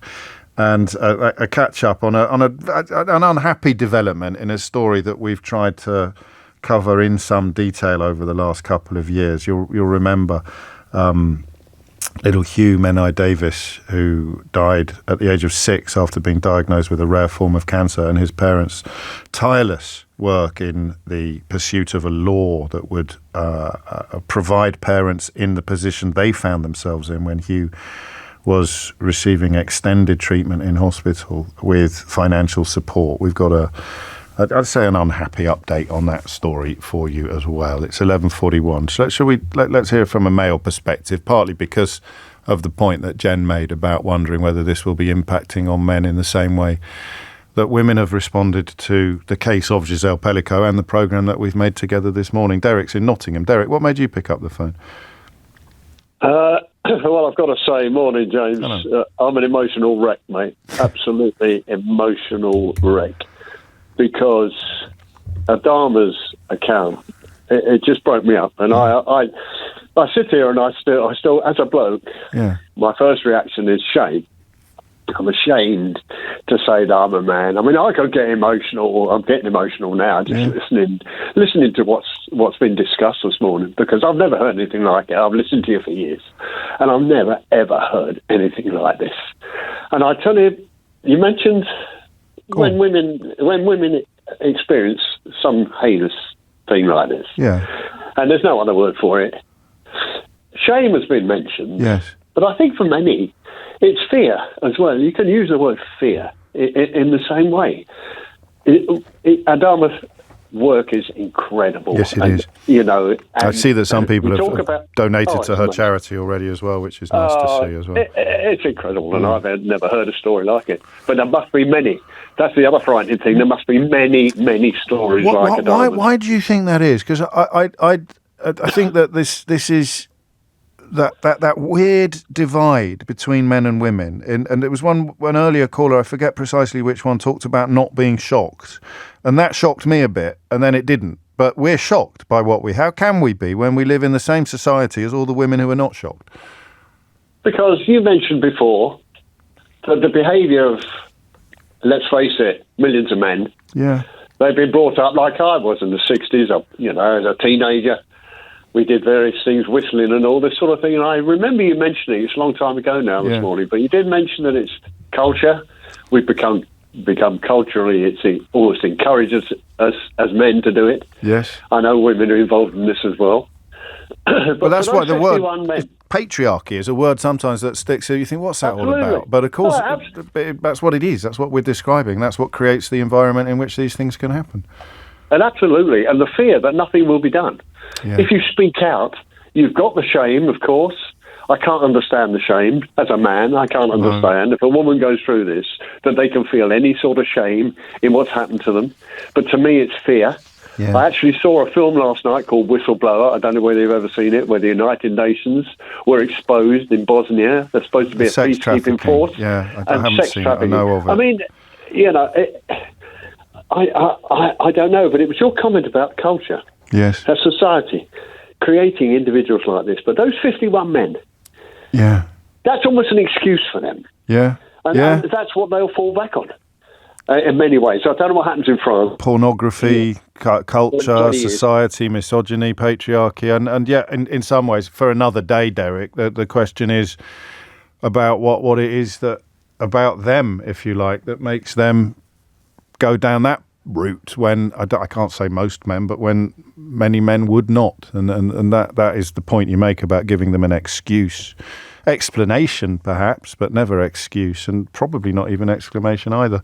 It's 11:45. You're listening to James O'Brien on LBC. I think we'll take a little step away, but keeping our eyes focused very much on that courtroom in Avignon and preparing to return to the studio immediately should Gisele Pelicot appear. James O'Brien on LBC. 11:47 is the time. You may remember, I hope you remember, the Hugh's law that the parents of a little boy who passed away after a terrible time at the age of 6 are keen to introduce, very generously focusing upon some good coming from the tragedy of their own experience. Ceri Menai-Davis and his wife Francis were in the House of Commons yesterday, where their MP, Chris Hinchliffe, the newly elected Labour MP for North East Hertfordshire, was, I think for the first time, Ceri, getting the issue raised on the floor of the House of Commons. So you were optimistic. Yeah, I mean, Chris has been fully supportive of what we're trying to achieve. He's taken over from Sir Oliver Hield from our constituency, and Sir Oliver obviously put this forward to Parliament, and Rishi Sunak was very supportive in last December. And obviously we've pushed hard, and we went to Downing Street with Chris and handed a letter in to Keir Starmer. And we met the Minister, Sir Stephen Timms, the day before, and yet to have any optimistic breakthrough with what we're asking for. Or any action. We'll have a listen to what happened on the floor of the House of Commons, including Keir Starmer's response. But I have to warn you, Ceri, that we've got one eye on Avignon as well. So you found yourself caught up in the eye of a breaking news storm. For people who don't know, Hugh's law is designed to provide a form of furlough for parents who find themselves in the situation that you and Francis found yourselves in when Hugh was ill. Yeah, so the struggle is that if you have a child that's diagnosed with a chronic illness such as cancer, there is no support from day one. You have to wait 90 days to apply for DLA, and the government will push the parents towards universal credit. But, we're not talking about someone who's lost their job or been made redundant. We're talking about someone who today was walking down the street normally with their child, and tomorrow they've been told their child has cancer.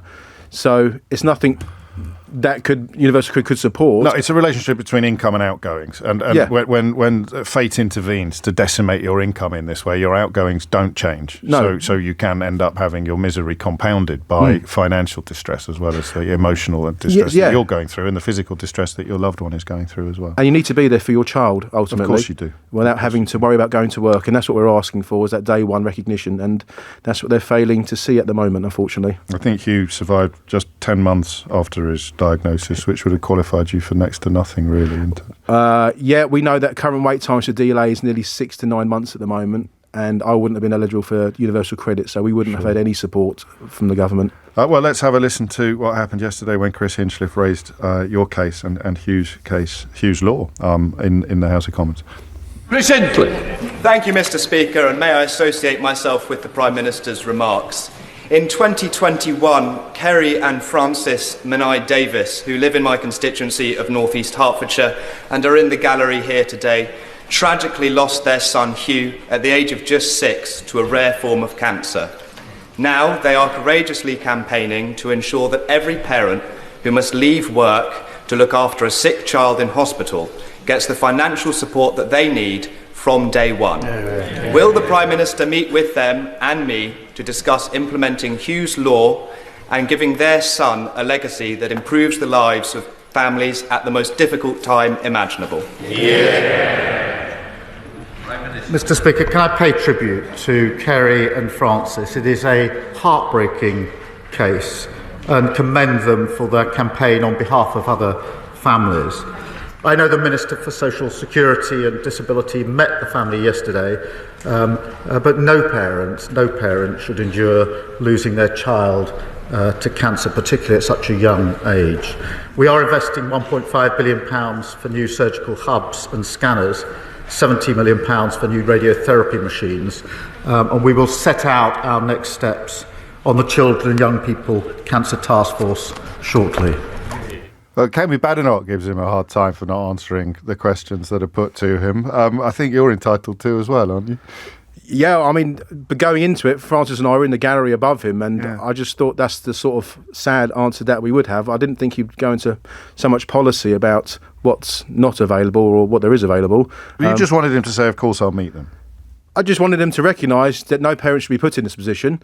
And yes, we'll sit and down and have a conversation about how we can create something going forward that can help these parents in this situation. Do we have any idea how many parents are in this? 4,000 parents or 4,000 children a year are told they have to spend 2 months or more in hospital for a sick or chronic illness. So it's not going to be an absolutely prohibitive amount of money that we're talking about. What we asked for, we put a submission in for the budget just recently, and we asked for $6 million to provide a grant for 2 months of £750 a month for parents for 2 months so they can be by the bedside of their child. Obviously, we heard nothing from it. The last budget obviously quite big in some ways. So we're hoping that if that's not the case, then we can bring the DLA forward from having a 3-month window to day one. And this is a difficulty, is this grey area. Day one of the diagnosis. Because you've been told that there's months ahead of you, but the DLA doesn't kick in until 2 or 3 of them have passed. And, if you bring a child into the world, maternity pay is day one, non-means tested. And having a sick child is 3 months, but you still need to care for a child nonetheless on day one.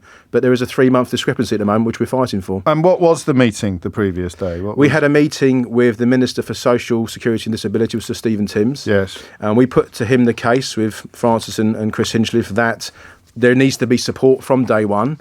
And unfortunately, they see the 3-month window remaining and that parents should be utilising universal credit. So he knocked you back then, Stephen Timms, effectively? Effectively, without engagement into a alternative mechanism to put into place for parents, the universal credit and the DLA 3-month delay would remain. And almost no further conversations were happening. And that's what he's alluding to then, really. So what he's not saying on the floor of the House of Commons is you got knocked back yesterday. Why have you come back for more? Yes, in effect, yes. Yeah. Put words in anybody's mouth. We've met a couple of times now. I'm going to go out on a limb and say you won't be giving up. There's definitely no chance that I'm giving up. And I think my new MP has suggested as well that you'll grind them down somehow. Yes. Because I don't think that parents... there'll be 5 parents today told their child has cancer. They won't have any money available day one. And there'll be children all through Christmas that have been told they're ill. You could be walking down the street today Christmas shopping, and tomorrow You know, they won't be seeing Father Christmas at home. They'll be seeing him in a hospital bed, sadly, and they need financial support. And we talked about this before, but for people who haven't followed the story or who didn't listen last time you were here, why are you doing this? Why? Because, I mean, not to be crass about it, but it won't bring Hugh back, will it? No. You know, when Hugh passed away, you need a purpose to keep going. I had his younger brother, Rafe, who was just 3. My wife fell pregnant quite quickly after Hugh passed away. That gave us another purpose to keep going. But also, you find yourself, when you've struggled and you've been through a troubled time and tragic time, you realise you get something from helping others. And we found that helping others was a purpose for us. Right. We set up the charity It's Never You. And just say that again. It's never you, as in until this happens, it never crosses your mind. You always think it's someone else. It's never you. Absolutely, you do. Which I think is quite a really apt name, and that's the first thing that Francis said to me. You know, you always think it's always someone else. It's never you. But channeling your grief into purpose, and I think former Minister Jo Churchill used it in her speech when she put Hugh's report through in the first stage. You know, it's time to turn pain into purpose and create something that will.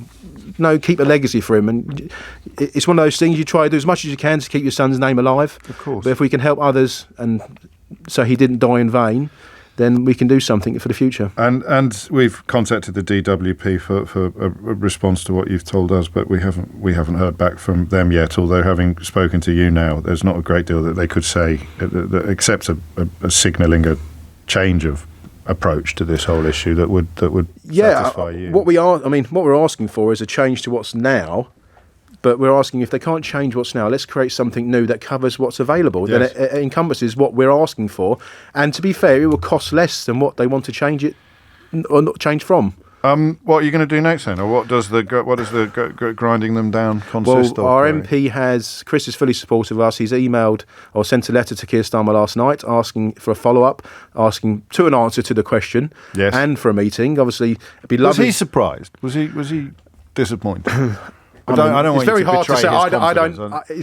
You expect an answer. I mean, the parents that we speak to on social media and our parents that we support were very gutted at the fact that he didn't answer the question directly. Yeah. And I thought, considering Francis and I were in the gallery, and Francis was obviously very upset and in tears at the time. He's mentioning Hugh and tragic, which is normal. Yes. You'd expect to say, look, it's very tragic what's happened, but let's meet with the parents and let's see how we can work forward.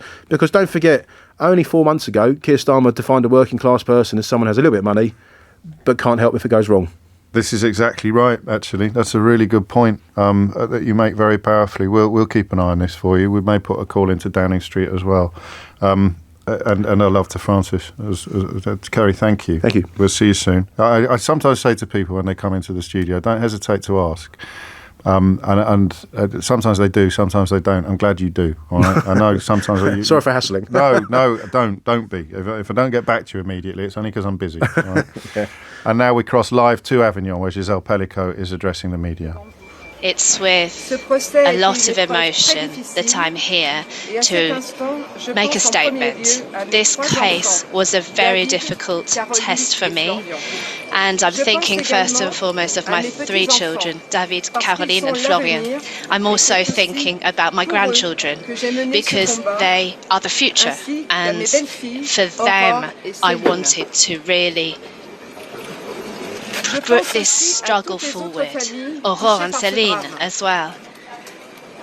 I'm thinking about all the other families affected by this case and the non-recognised victims in these stories that are often in the shadows. You must know you share my struggle. I'd like to express my gratitude, my deepest gratitude to all the individuals who have supported me throughout this, with the witness statements and the testimonials. This really gave me strength to come back day after day for this long trial. I'd like to thank the Association for Support of Victims, who have supported me throughout, and all the journalists who have followed my case since its beginnings. I'd like to thank you and recognise the faithful and respectful treatment of the case that you have daily given.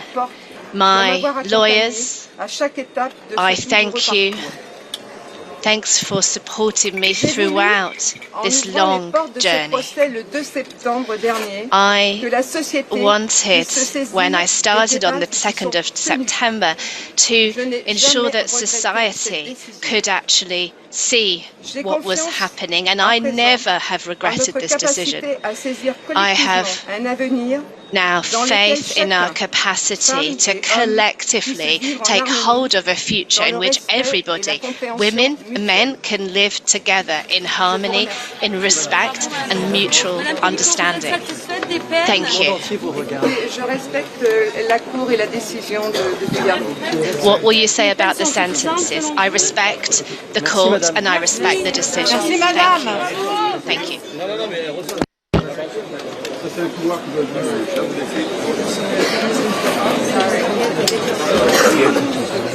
Gisele Pelicot there, speaking live in the Avignon courtroom where her ex-husband and 50 other men have been jailed for raping her while she was unconscious, drugged unconscious by her ex-husband. It has just turned 12 noon. You are listening to James O'Brien on LBC.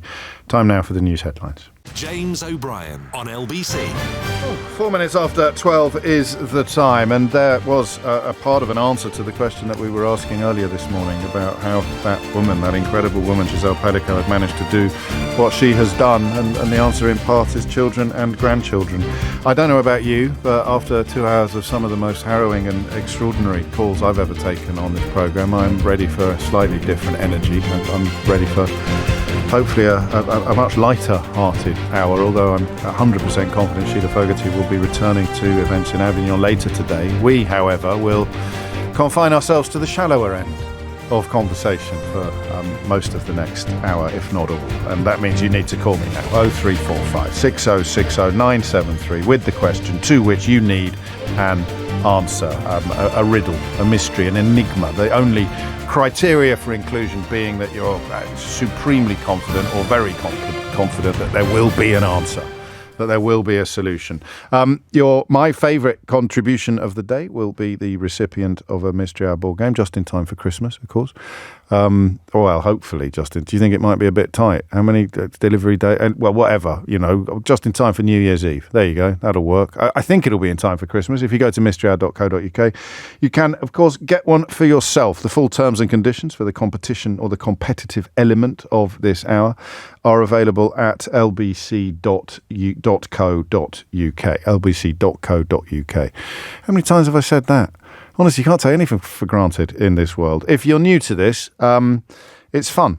It is fun and a little bit silly, but oddly informative. When it works well, it works incredibly well. And it begins with your questions. And it goes who knows where next. 6 minutes after 12 is the time. Number you need, 0345 6060 973. I normally do a laugh out loud moment, but I am personally emotionally battered by the conversations that we've just been having. So I'm going to reserve the right this week not to offer a 100% stone cold guarantee that you will laugh out loud between now and 1 o'clock. And this is indeed the last Mystery Hour of the year. Mike writes, good Lord, we need it.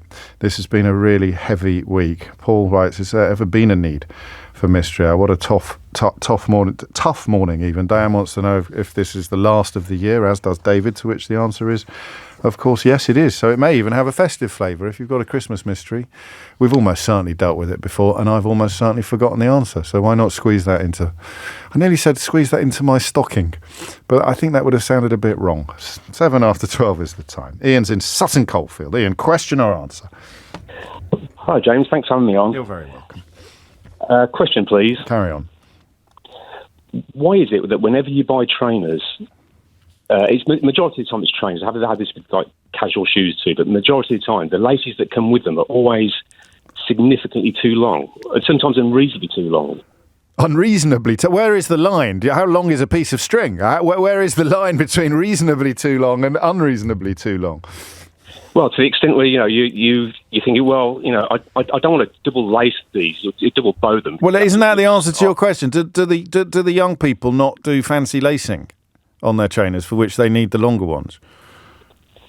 Well, I mean, whenever that's happened to me, I thought, well, I don't want to double bow them because it looks odd. And, whenever you see people that have done that, you know why they've done that. And it's not like they've sat at home and thought, well, today I'm going to double bow my laces because isn't that... Well, not double bowing. I'm talking about doing that things where they kind of look different. Like skateboarders always had laces on their trainers that look different from how mine look. Yeah, but for the rest of the population that buy trainers, I think, well, wait a minute, this is just... Wait a minute. How irritated are you by the unreasonably long? And does it happen with every pair? Because I now buy the same trainers in a different style 2 or 3 times a year. I've never had a problem with my laces. Well, it doesn't seem to be tied to a brand either, because, I mean, I've bought... same brand before. It's like, well, wait a minute, why are these okay and these ones too long? It's the young people. It's the young people, but I'll find out more detail for you shortly. Okay. It will be the young people. It's always the young people. All the things that mystify old people are usually down to the actions and the desires of the young people. Well, I mean, on Monday I went to Oxford and, walked around like I did. And as I, went around there for the day, but as I got back to the Pear Tree Park and ride, got back into my car, my laces were just like frayed and muddy. And that's when I came up with the thought, I've got a mystery out. This can't be right. Why are they? Martin agrees with you. Well, there you go. That's 2. 2 swallows do not a summer make. Why are the laces on new trainers so unreasonably long? 0345 6060 973. Seema's just triple bowed hers, so it does happen.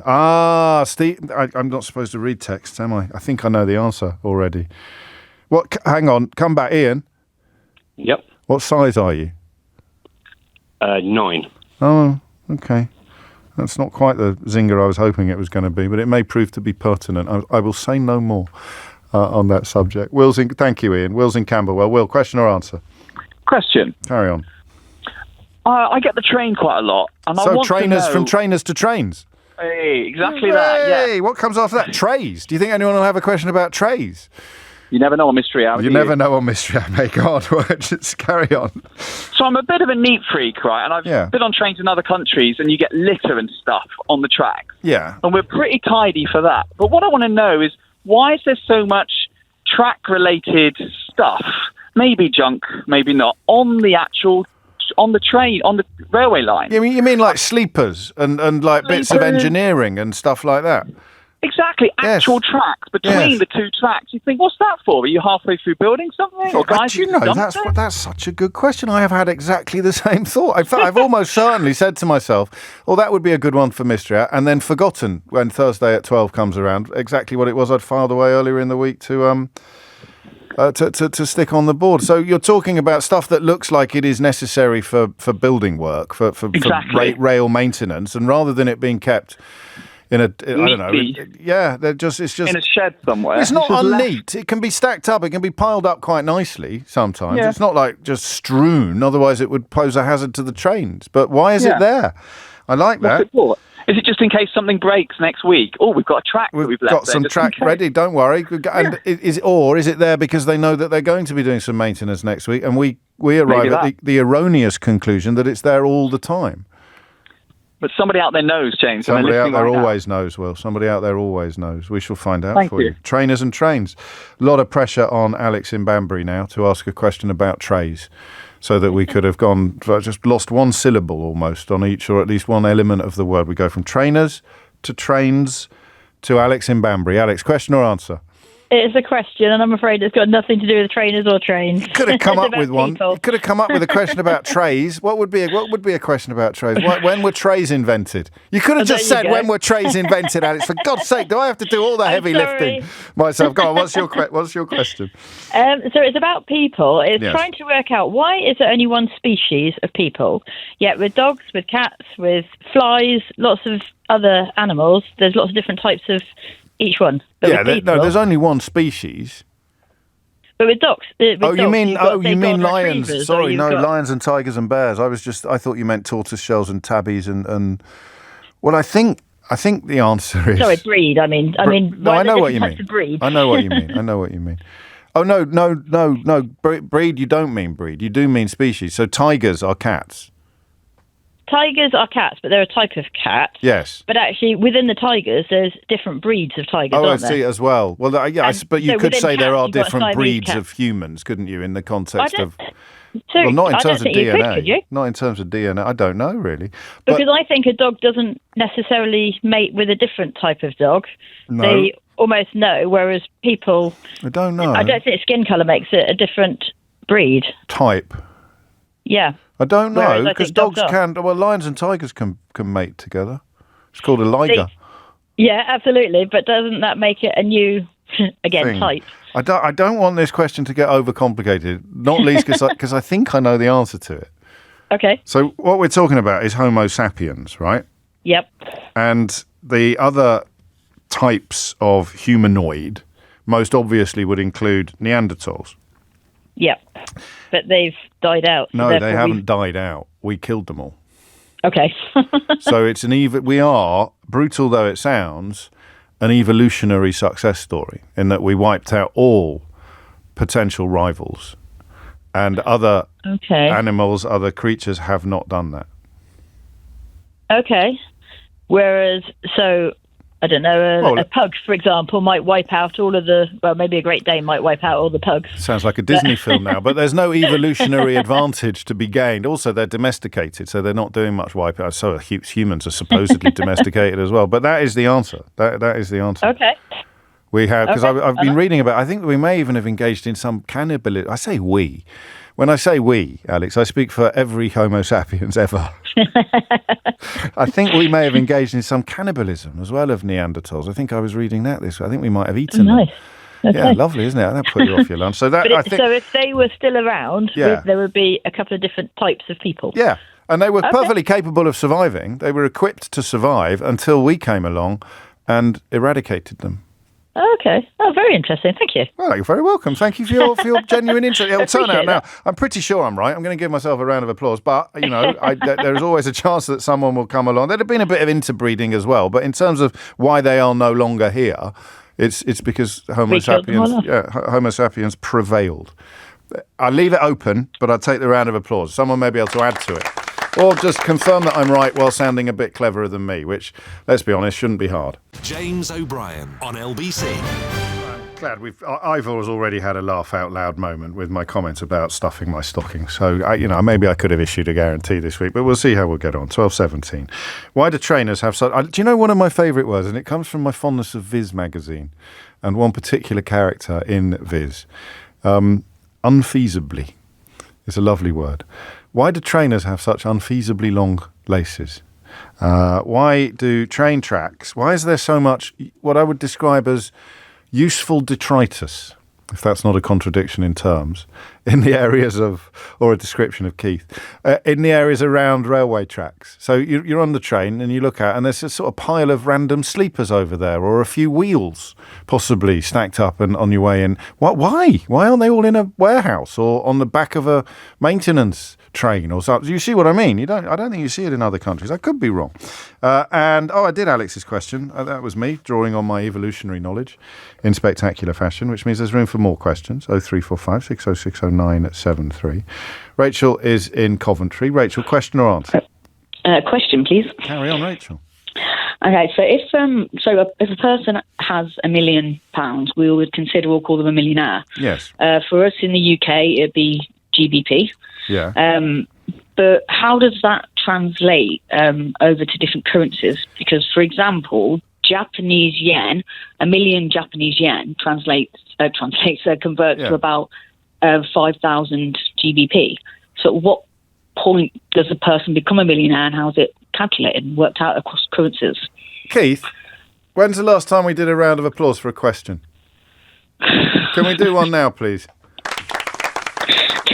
That's an absolute stinger. I love it. I love that question. So what would you be in Japan? Maybe they don't have anything. I think the millionaire, I think that's got to be a global term, I'm sure. Don't spoil it. You've got your round of applause now. Why would it have? Because that's my first thought was maybe it is just a Anglosphere thing. Because dollars, you'd be a dollar millionaire, right? Yep.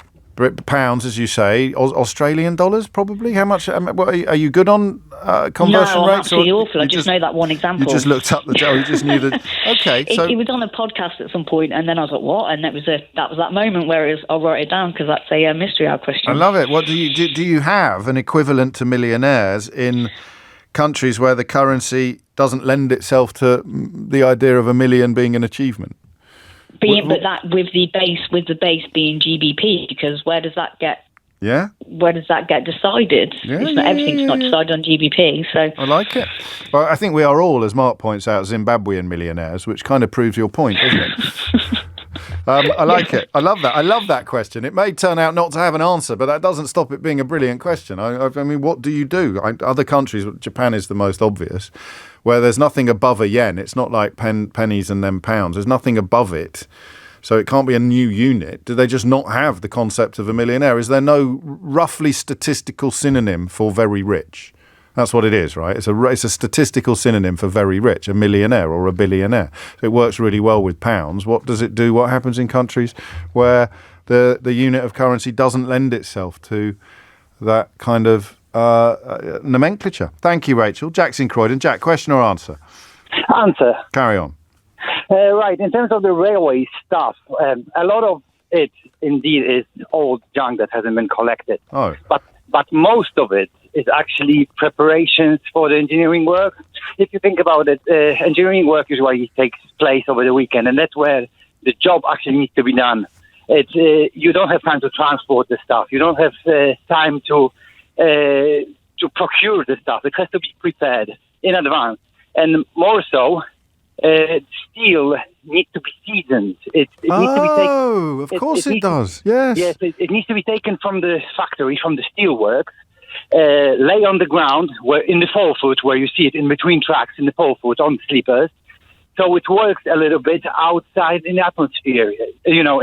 Yeah, of course. Like oxidization and what have you. Yes, it shrinks, expands, and finally, gets to a sort of stable state, and that's when you can actually lay the tracks. Because otherwise, you might be in a situation where you lay the tracks straight from the factory, and they shrink overnight. So that's why there's a lot of junk out and about. And can you hang on? What are your qualifications? I'm a train driver.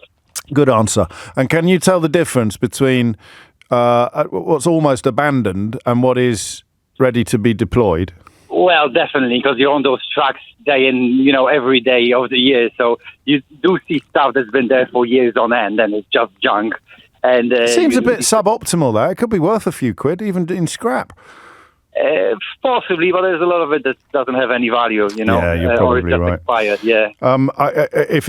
If there's any money to be made, then the privatised train companies would have made it by now, wouldn't they? I think so. They had dished it out in dividends to their shareholders. Jack, have a round of applause. Thank you very much. A very good point being made in reference to Rachel's question, which is the television programme Who Wants to Be a Millionaire? What would it be called in other countries? There you go. That's a really clever way. Well done. Yes.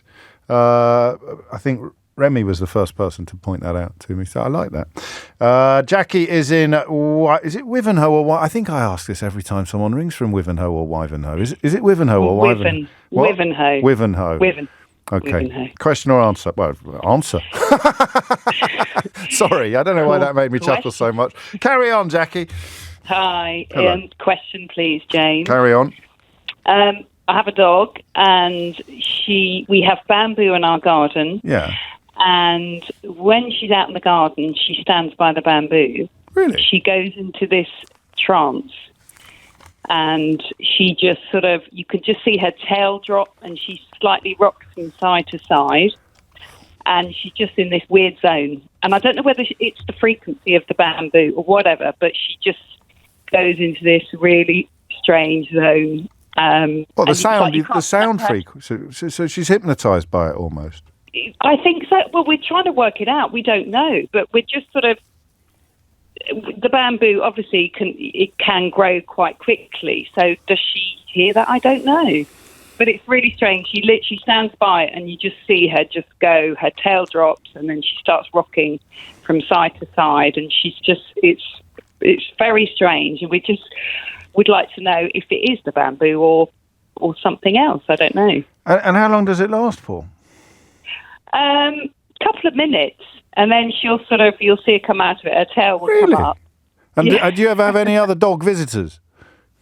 Not noticed it on other dogs. You don't normally bring your dog around other people's house, do you? No, to my friend's house. She's got bamboo, and she did the same thing early this year. Yeah, same thing. That's fascinating. What sort of dog is it?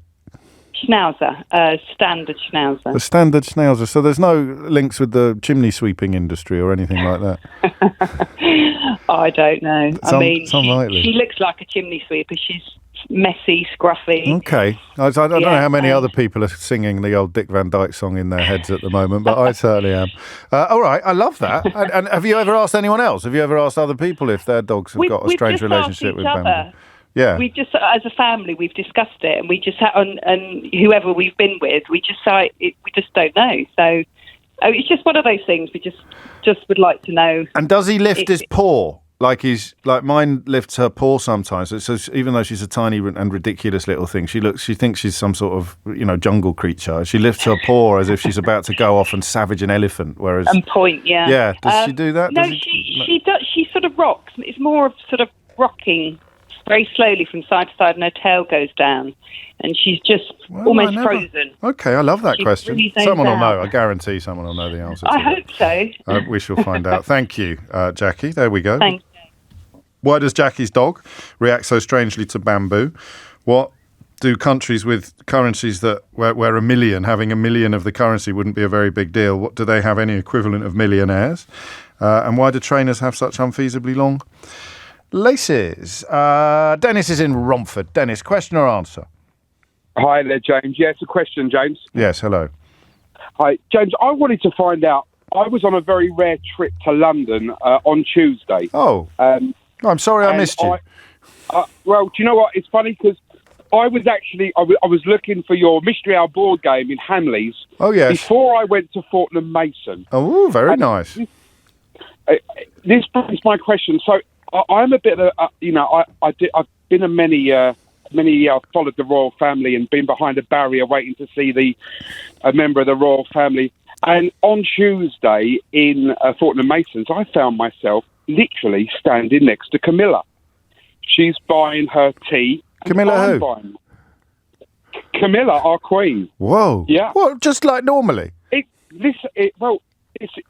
in the Daily Mail today. It's in the. It's been on Lorraine this morning. Well, thanks to you. Were you the source of the story? Yeah. What did you do then? You just got on you got on the blower. Sorry to keep interrupting you, but I need the details here. You just got on the blower, did you? Or yeah, I just couldn't believe. How close people have been out against the royal family has been a bit of a thing over the last couple of weeks, and I couldn't believe I was standing at a table looking at biscuits and teas. Yeah. Ground floor then, was it? Ground floor. It's. Do you know what? I think it was. Is it not the second floor? No, mate. Tea's on the ground floor. Tea's on the ground floor. It is ground floor. You're right. Yeah. Sorry, you're right. Ground. Biscuits on the right. Biscuits on the right. Tea on the left. Yeah. Yeah, but I'm blowing my cover now as a champagne socialist. No, yeah. How do they manage? How can they secure such a major public figure? And it was. I did just. I snapped the video and got a little video of her in there shopping. But how do they secure like? Well, they don't. It's about risk management, and there'd be no real risk in place there. So there would have been. Did you notice close protection squad people nearby? At a distance, I did see a couple. Not as many as I thought there would be. No, if I'm honest. And you're sure? I know that the media has joined in on this, but you're sure it wasn't David's Auntie Doris, who apparently is a dead ringer for Camilla? No, I'm sure. Absolutely. Right. So you're surprised by the lack of security. I'm not surprised by the lack of security because they all kind of go about their business. Sometimes Prince Philip used to drive around in a black cab with a cap on and just go incognito. They all do that. Right. I didn't realise. I was I was quite... No, you'd expect them all because you only ever see them at public engagements. And because public engagements are scheduled, the risk is much higher because everybody knows that they're going to be somewhere, which means, God forbid anyone did wish them ill, they get advance notice of where they're going to be. So you have the... you have a much higher level of security with the close. I've got a mate who's in close protection actually, and they have different levels. They'll have different amounts of people deployed. They'll have different tactics in place. And on something like that, a private shopping trip, it would be a relatively run-of-the-mill operation. So I'd be amazed if she didn't have close protection officers nearby. But I'm not remotely surprised. I tell you what. If it had been Morrison's, Dennis, then you'd have a story. That's true. If it was Lidl, mate, you'd be on the front pages, wouldn't you? But I don't. So it's not. I mean, as Ruby says, she's got to be somewhere. yeah, that's true. Yeah. So that I think is it. I'll leave it on the board. Bruce says he used to see Harry everywhere, and it's true. And Diana used to go out a lot as well, even later in life. So I think that I've given you an answer. Are you satisfied with that? I just wondered, is there because obviously you have everyone listening. Yes. Would there be an extra kind of closed circuit security that would have a? No, fair enough. There will be. There'll be. I mean, we'll find out. So I won't take the round of applause at this point, but we'll try just someone to explain. Is it normal for us very senior members of the royal family to go shopping incognito?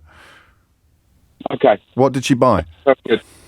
I did. Well, I didn't end up buying it, James. I think I'm too mean. It was 15 quid for a pot of tea. Yeah, I know. And the little tins with the like nice fancy silky tea bags in them. The tin is beautiful, right? 15 tea bags in it. 15 tea bags for about 10 quid. 15 tea bags. What did she buy? Is the big story. Well, we literally had the same thing, and she had the same thing as what I had. There was biscuits. She can afford it, mate. She can afford it, Dennis, can't she? She probably gets it for free. Let's be honest. Royal warrant. She'll just slip them. They've already got. We've got royal warrants coming out their ears down at Fortnum. I like that question. And did your footage get picked up anywhere? Yeah, it's on the Daily Mail. It's been. Oh, that's your footage. They sent it. It's been on. And do you get paid for that? Can you afford some biscuits now? Listen, who knows? Who knows? Very well. I might afford to support and make some business. Get a little hamper sent round to Dennis's. 12:32 is the time. You're listening to James O'Brien on LBC. Tim Humphrey has your headlines. James O'Brien on LBC. It is 12:35. I got a lot of royal anecdotes coming into the programme now. Eric saying that he lived on Anglesey when Prince William was stationed there. He used to regularly bump into Kate in the pasta aisle at Waitrose in Menai Bridge. This one's unsigned. Princess Di once overtook me on the M11, James. She was driving an Audi... Well, actually, you don't say who was driving an Audi convertible. You just say driving an Audi convertible. Whether I presume it was her. It would be a slightly odd anecdote to share if you were telling me what car you were driving. Harty's been in touch, in danger of choking on the milk of human kindness or overdosing on seasonal joy. He says, you and Carol Vorderman, crikey, that will be absolutely unbearable. That's a lovely way to spend your day, isn't it? It's like people who tell you that they're not listening, or I turn off every day at 10 o'clock. Do you spend your whole life doing that? Do you sort of go up to colleagues at work and say, I'll tell you what, I won't be watching tonight. I won't be watching Coronation Street tonight. I hate Coronation Street. It's so odd, isn't it, when your life is so bent that you think your negativity... Do you text every show that you don't listen to, or just every event that you don't like the look of, or just... I don't know. The mysteries of humankind, eh? 12:36 is the time, and Mystery Hour is underway. I know one of these answers. I should have seen it, but I didn't, so I can't take it. Why do trainers have such unfeasibly long laces? What do countries where million is no big deal do in place of a millionaire? And we've brought the game into it a little bit. Why does Jackie's dog go so strange at the sight of bamboo? And I think I've pinned down Dennis's question about the Queen. But if you can do it from a position of expertise, if your qualifications are better than mine, I think Dennis deserves that extra dimension of satisfaction today. Seth's in St John's Wood. Seth, question or answer? Answer, James. Carry on. If the answer to the millionaire question, yes, in South Asia, these countries, India, Pakistan, Bangladesh. Yes. And also Burma and Sri Lanka, actually, which incidentally comprise a quarter of humanity. Gosh. The population, if you add it up. Yes. They have a word for, in fact, they have two words, one for millionaire equivalent, the other for a billionaire equivalent. Now, a millionaire, somebody who's very rich, in the old days, they would call a lakpati. And a billionaire, they would call a crorepati. Oh. Now, a lakpati is 1 lakh. 1 lakh of anything is 100,000. Okay. So 100,000 rupees in the old days would have been an enormous sum of money. Nowadays, I think the conversion of Indian rupee to the pound sterling, I could be wrong, but it's approximately 120 rupees to the pound. Right. So about 200 years ago, and at that time, 100,000 rupees was an enormous sum.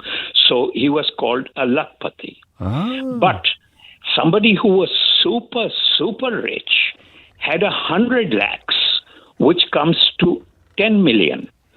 And the figure for 10 million in all these languages, whichever language it is in India, Bangladesh, Pakistan, is a crore. crore. That's in English. That's in the English language as well. In English. Yeah. In even in the local language, it is called crore.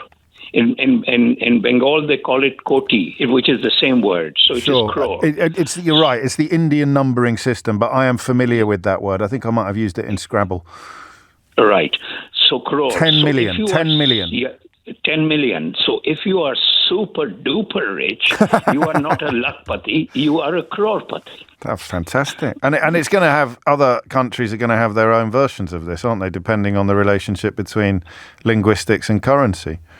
Well, funnily enough, I personally know Burma because I've traveled there. I'm from Bangladesh. Right. So I've gone across to Burma quite a few times. They have crore in Burma. Yes. And I am 90% sure that in Sri Lanka, which also has the rupee, Burma used to have the rupee in the old days, but now is the chat. But India, Pakistan have the rupee. And it basically comes from the transliterated rupee into. So that is where it comes from. So it's the lakpati, millionaire, crorepati, billionaire. What's the second word? How do you spell the second word? The first one, the lakh. No. The putty bit of it. How do you spell that? Pati is P-A-T-I. Patti. Okay, that's fascinating. You've got an amazing voice, Seth. Have I? Yes, you could have been an actor. You could do voiceovers. Maybe you are. Maybe you do. No, I used to win a few elocution contests. I'm not surprised. It's not just your elocution, but the timbre of your voice is it's magnificent, like a finely aged oak. Well, I'm close to 80 years old now, so it's a bit late. A lot of people commenting on it, not just me. Anthony says this man's voice is amazing. It really is. I might get you to record. I might get you to record a Christmas message for us, or to do my next audio. Could you do my next audio book, Seth? People are sick of the sound of my voice. I love that. Thank you. And a round of applause. A big round of applause for Seth. Thank you very much. Oh, thank you very much. 12:41 is the time. I want to sound like Seth when I grow up. Elliot's in Uruguay. Elliot, question or answer? Hi, yes, it's an answer. Carry on. And it's to the same question about millionaires abroad. Well, I've just realised that we could now take about 100 calls from 100 different countries with 100 different answers to the same question. You could, and I think a lot of the answers might be quite similar as well. Of course, in some countries, they're just talking in US dollars.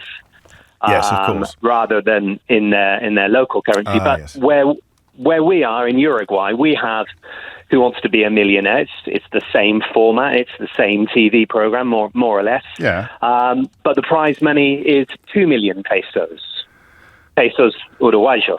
Okay. Which if you convert that back, that's only about 34 grand. Oh, okay. So and that's still considered a big win in Uruguay. But it's still considered a big win, although it's a very expensive country as far as South America is concerned.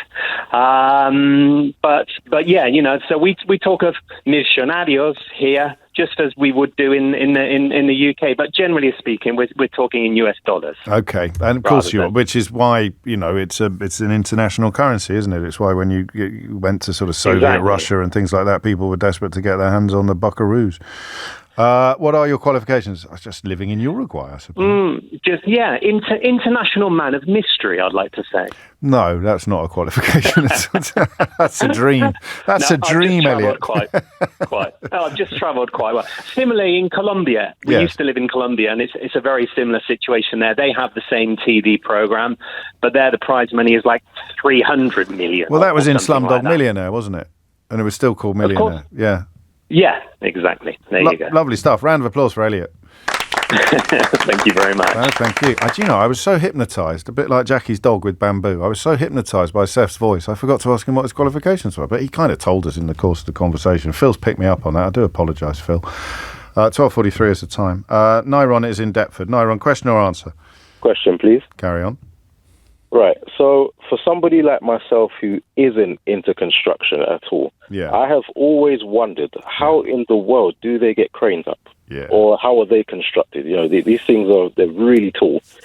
Sometimes they look like they're even sort of touching the clouds. But I've always wondered how are they put together? Yeah, you've come to the right place. I hope so. No, you have. I love cranes. Cranes and bridges, mate. They're my things. Wicked. I get a weird sense, but a bit like Jackie's dog with bamboo.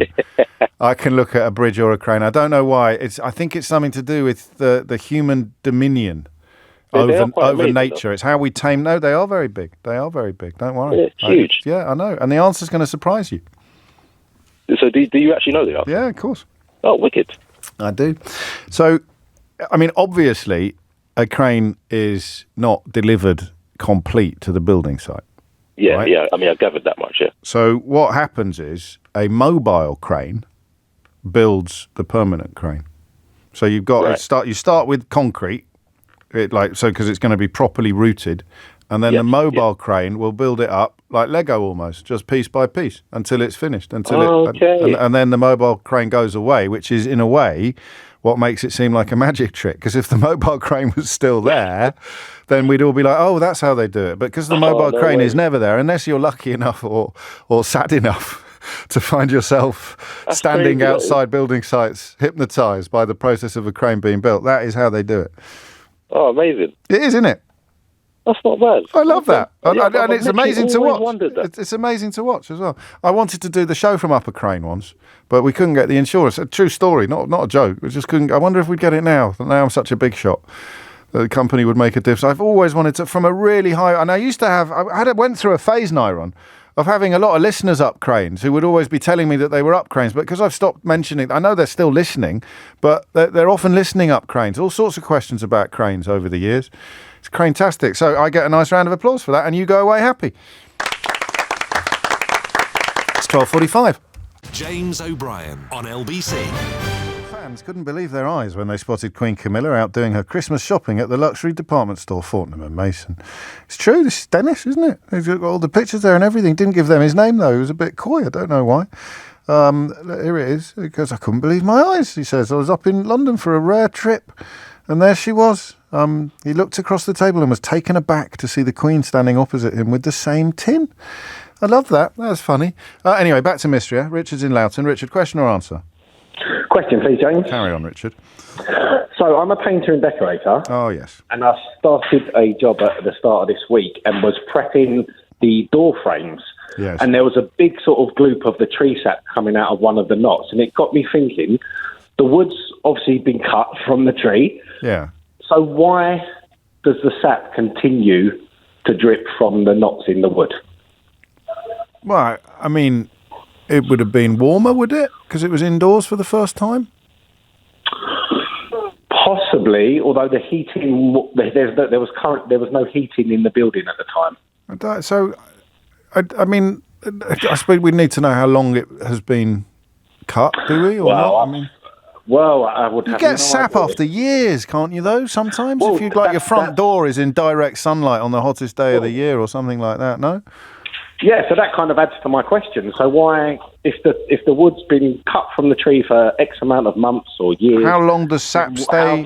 How does the sap stay in the? How long does the sap stay in the wood? What makes it come out of the wood? And what makes it come out? I like that. Oh, is it seasonal? Does it come out more? What prep products do you use? My friend Gary will want to know what prep products you use. So we obviously use knotting oil for the knots in the wood. Of course. A wood filler for the holes in the wood, nice. And we use a primer, a shellac-based primer. There we go. So you can't. It's all about the prep. 99% prep. Do the prep. You'll be golden. It's very true. It'd be resin, I think, rather than sap, would it? Or not? I don't know. It doesn't matter, does it? It's goo. We call it goo. We'll call it goo. That's the last thing you need. Right. You're on. Why and when for Richard in Loudon? Why and when? Thank you very much. James. No, thank you, mate, and good luck. Daniela is in Manchester. Daniela, question or answer?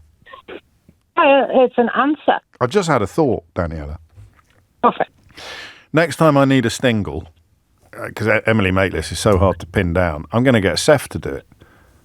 No, I was so amazed at Seth's voice. Didn't he have a lovely voice? So smooth. Absolutely. You could just...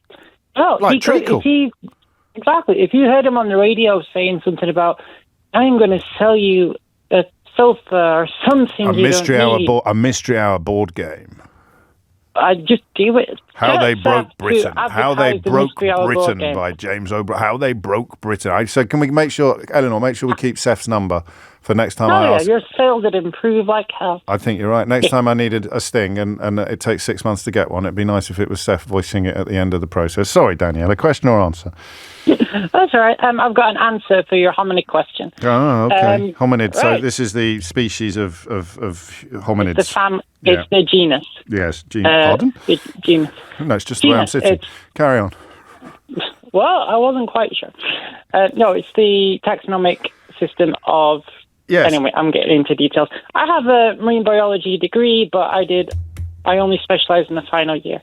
So the standard accepted scientific answer is we didn't kill them all off, all the other hominids. Right. The last surviving hominid, apart from ourselves, was Homo neanderthal. Yes. And we just outcompeted for available resources, and especially they were more adapted to very, very cold environments, like the last ice age. And we just outcompeted them. And so we ate all the pies. We ate all the pies. Yes. But an interesting fact. Go on.